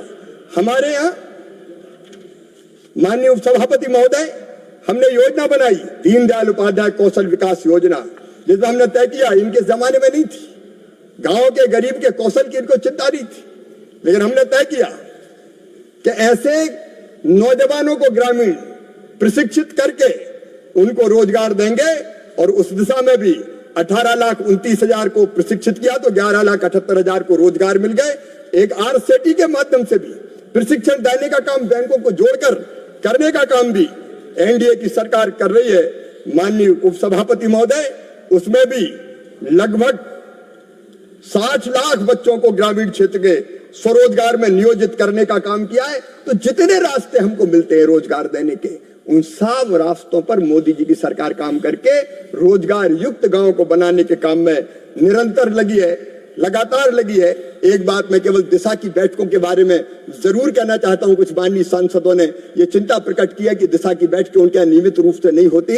अब हमने दिशा के दिशा निर्देशों में भी हम ये परिवर्तन निश्चित तौर पर करेंगे कि राज्यसभा के सांसद भी चाहें तो उनके मांगने पर जो निश्चित समयावधि उसके अंतर्गत दिशा की बैठकें संपन्न होना चाहिए।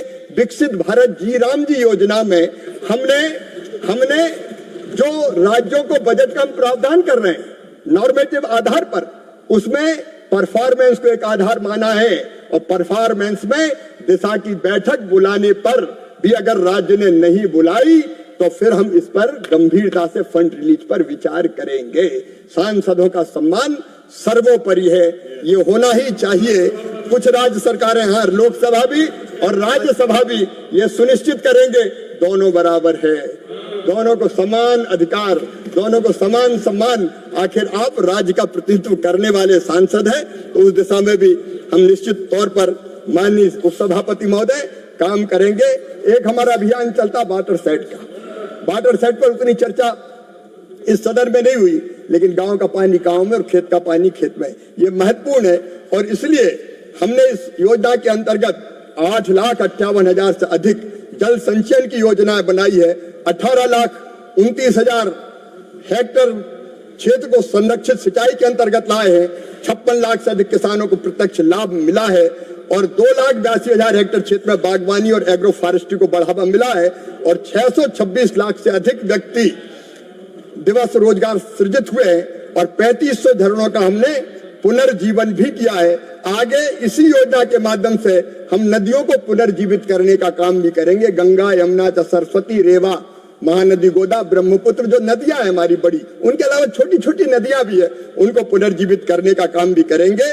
और इसलिए परंपरागत जल निकायों का भी संरक्षण करने का काम किया जाएगा।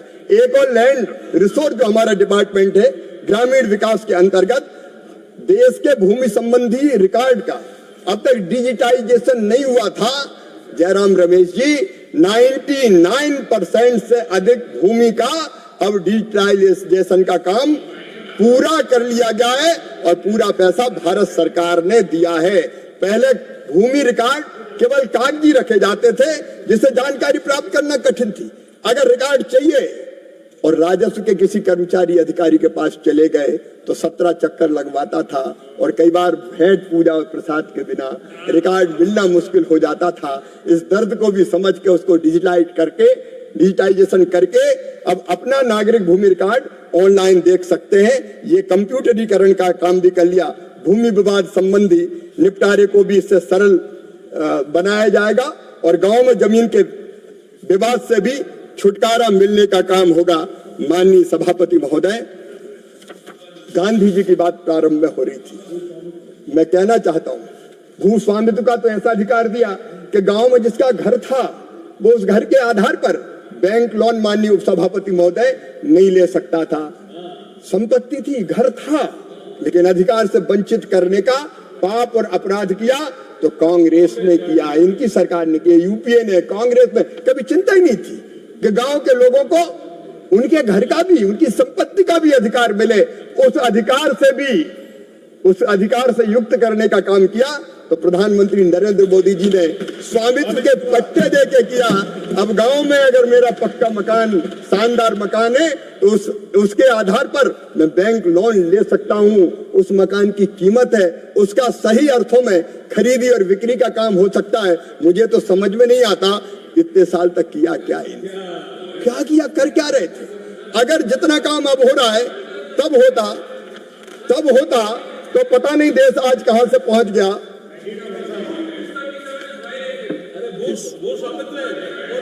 Please take your seat.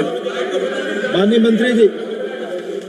माननीय उपसभापति महोदय, देश कैसे बदलता है इसका उदाहरण ये सरकार है।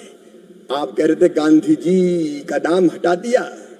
माननीय उपसभापति महोदय, गांधी जी जीवित है, गांधी जी के विचार जीवित है। प्रधानमंत्री आवास योजना के 4 करोड़ मकानों में गांधी जी के विचार जीवित है। 11 करोड़ शौचालयों के निर्माण में गांधी जी के विचार जीवित है। 10 करोड़ उज्ज्वला रसोई गैस के कनेक्शन में गांधी जी के विचार जीवित है। 15 करोड़ से अधिक घरों में नल जल के कनेक्शन से गांधी जी के विचार जिंदा है। आयुष्मान आरोग्य मंदिर में गांधी जी के विचार जिंदा है। 1.5 लाख प्राइमरी केयर और सस्ती जेनेरिक दवाई देने वाले सेंटरों में गांधी जी का विचार जिंदा है। 52 करोड़ मुद्रा लोन में जो गरीब की जिंदगी बदल रहे हैं, गांधी जी के विचार जिंदा है। सौभाग्य योजना में 100% घरेलू विद्युतीकरण में गांधी जी के विचार जिंदा है।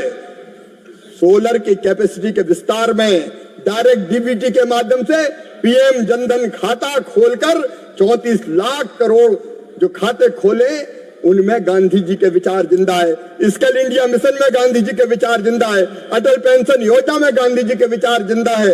पीएम गरीब कल्याण अन्न योजना में गांधी जी के विचार जिंदा है। किसान सम्मान निधि में गांधी जी के विचार जिंदा है। भारत माँ के सच्चे लाल मोदी जी कर दिया कमाल, गांधी जी के विचार जिंदा है। माननीय सभापति महोदय, और इसलिए आज मैं इनको बिना मांगे एक महत्वपूर्ण सलाह देना चाहता हूं। माननीय उपसभापति महोदय, मैं तो सब तरफ सद्भावना रखता हूं, सबको स्नेह और प्रेम करता हूं। ये सच में आपदा में अवसर ना खोजे।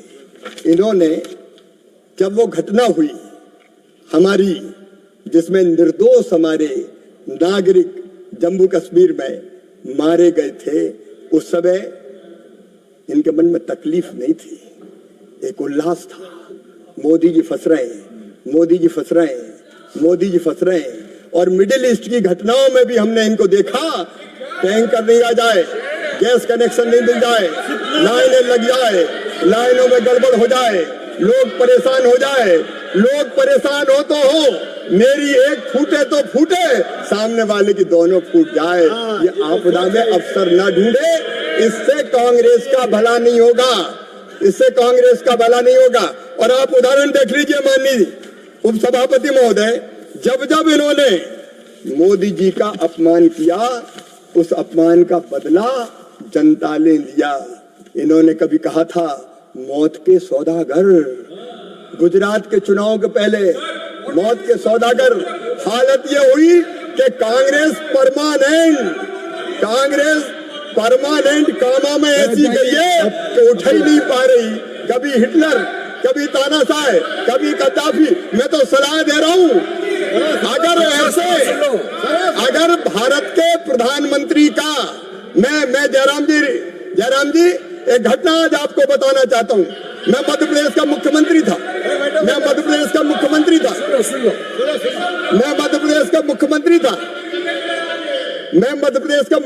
था। तब स्वर्गीय मनमोहन जी देश के प्रधानमंत्री थे। उस समय मैं अमेरिका के प्रवास पे गया, वाशिंगटन डीसी। वहां कुछ पत्रकार मिले और उनने मुझे कहा कि भारत के प्रधानमंत्री अंडर अचीवर है। मैंने कहा खबरदार, वो कांग्रेस के प्रधानमंत्री नहीं है, वो भारत के प्रधानमंत्री हैं। और मेरे प्रधानमंत्री अंडर अचीवर नहीं हो सकते, वो देश का सम्मान है। ये हमारा भाव था। और तुम्हारा भाव, जब भी विदेश में जाते हो केवल प्रधानमंत्री नहीं, पूरे हिंदुस्तान का अपमान करते हो, भारत माता का अपमान करते हो। तो इस मानसिकता से आगे नहीं बढ़ सकती। और एक बात मैं और कहना चाहता हूं, माननीय उपसभापति महोदय, माननीय उपसभापति महोदय, सारी दुनिया देख रही है, हम नहीं देख रहे। अभी संकट आया, गैस के टैंकर नहीं आएंगे, जहाज नहीं आएंगे। एक फोन गया प्रधानमंत्री का, ईरान ने कहा भारत का झंडा लहराते हुए निकल जाओ, कोई नहीं रोकेगा। जब जब संकट आए, यूक्रेन रूस का युद्ध, बच्चे हमारे फंस गए, माता पिता चिंतित थे, हमें फोन कर रहे थे क्या होगा, बचेंगे कि नहीं बचेंगे। एक फोन गया दोनों को, रूस को भी यूक्रेन को भी, कि हमारे बच्चे जब तिरंगा झंडा लेके निकले तो युद्ध बंद कर देना। भारत के बच्चे तिरंगा झंडा लेके जैसे ही निकले भारत माता की जय करते हुए, रूस ने भी युद्ध बंद कर दिया, यूक्रेन ने भी युद्ध बंद कर दिया, और भारत माता की जय के नारे लगाते हुए हमारे बच्चे सुरक्षित भारत आ गए। ये आज का भारत है, ये आज का भारत है, ये न्यू इंडिया है, ये नया भारत है। और आज मैं कहना चाहता हूं, प्रधानमंत्री नरेंद्र मोदी जी के नेतृत्व में एक वैभवशाली भारत, एक गौरवशाली भारत, एक संपन्न भारत, एक समृद्ध भारत, एक शक्तिशाली भारत, एक आत्मनिर्भर भारत और एक विकसित भारत का निर्माण हो रहा है, जिसको कोई रोक नहीं सकता। अगर कोई साथ दे तो उसके साथ, कोई साथ ना दे तो उसके बिना, और कोई विरोध करे तो उसके बावजूद ये भारत बन के रहेगा, ये विकसित भारत बन के रहेगा। आज मैं अंत में स्वामी विवेकानंद जी की एक टिप्पणी उद्धृत कर रहा हूं। स्वामी विवेकानंद जी ने 125 साल से ज्यादा हो गए, कहा था, सुदीर्घ रजनी समाप्त हुई जान पड़ती है, महानिशा का अंत निकट है। जो अंधे हैं वो देख नहीं सकते, जो बहरे हैं वो सुन नहीं सकते, लेकिन मैं स्पष्ट रूप से देख रहा हूं कि भारत माता एक बार फिर अंगड़ाई लेके खड़ी हो रही है और विश्व गुरु के पद पर अधिष्ठित हो रही है। ये एक नरेंद्र ने कहा था, स्वामी विवेकानंद, और ये दूसरा नरेंद्र दामोदर दास मोदी के नेतृत्व में ये पूरा होगा, ये पूरा होगा, ये पूरा होगा, जिसको कोई नहीं रोक सकता। और हम सौभाग्यशाली है कि इस युग में पैदा हुए हैं, जो भारत को विकसित होते हुए देख रहे हैं। और थोड़ा बहुत गिलहरी की तरह हम भी योगदान दे रहे हैं। तुम भी नकारात्मक राजनीति छोड़ो और आ जाओ भारत माता की प्रगति और विकास के लिए साथ आओ, रचनात्मक राजनीति करें और देश को परम वैभव के शिखर पे पहुंचाएं। बहुत बहुत धन्यवाद। माननीय सदस्यगण, अनाउंसमेंट। माननीय सदस्यगण, माननीय संजय जी, इस पे अब चर्चा खत्म कर। मानी धन्यवाद संजय जी। अब जी, संजय जी ने ये कहा था कि पंजाब को बाढ़ के में इतनी घोषणा की थी, बिल्कुल पैसा नहीं दिया। मैं बहुत आदर करते हुए, माननीय संजय जी, मैं पंजाब गया था, आपने सही कहा। मैंने पंजाब की सरकार से बात की कि कितने घर ऐसे हैं जो डैमेज हुए हैं, आप तत्काल भेजें, हम उन घरों के पुनर्निर्माण के लिए राशि देंगे। कई दिनों तक सूची नहीं आई। फिर एक दिन फिर मैं पंजाब जाने वाला था, मैंने फिर फोन किया सरकार को कि मैं आ रहा हूं, उसके पहले आप सूची भेज दें। रात को 9 बजे, ऑन रिकॉर्ड है, रात को 9 बजे मेरे पास सूची आई कि बाढ़ में इतने घरों का नुकसान हुआ है। और सवेरे मैं 34,000 मकानों का स्वीकृति पत्र लेके पंजाब के कृषि मंत्री के हाथों में सौंप के आया कि लीजिए, बीज के लिए पंजाब सरकार ने मांग की थी, बीज के लिए पंजाब सरकार ने मांग की थी। हमने तत्काल बीज के लिए जो राशि थी वो स्वीकृत करने का काम किया। आजीविका मिशन के अंतर्गत राशि रातों रात स्वीकृत करने का काम किया। इसमें देर नहीं लगती, हम तत्काल कहते हैं, जो कहते हैं वो करते हैं। धन्यवाद। नहीं संजय जी, खत्म नहीं, धन्यवाद। प्लीज अब इसको खत्म करें। नहीं, honourable members, I have to inform honourable members, अब इसको संपन्न करें। ऑनरेबल मेंबर्स, मानिए Sanjay ji, please Sanjay ji, no honourable members, I have to inform that the House will be Honorable members, I have to inform that the House will be bidding farewell to the retiring members tomorrow, that is 18th of March 2026. Accordingly, the 0 hour and the question hour will be dispensed with tomorrow to enable the retiring members, leaders of the parties and others to make their farewell speeches. Now the Appropriation Bill 2026.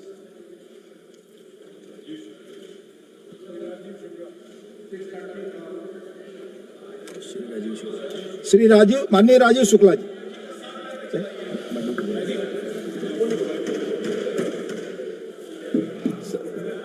Sir house को order में लाइए sir house को order में please sir house को order में लाइए please तब मेरा टाइम शुरू अपने सीट पर बैठे आप प्लीज। अगर आप रोज की ताज़ा और सच्ची खबरें सबसे पहले देखना चाहते हैं तो हमारे चैनल को अभी सब्सक्राइब कर लीजिए।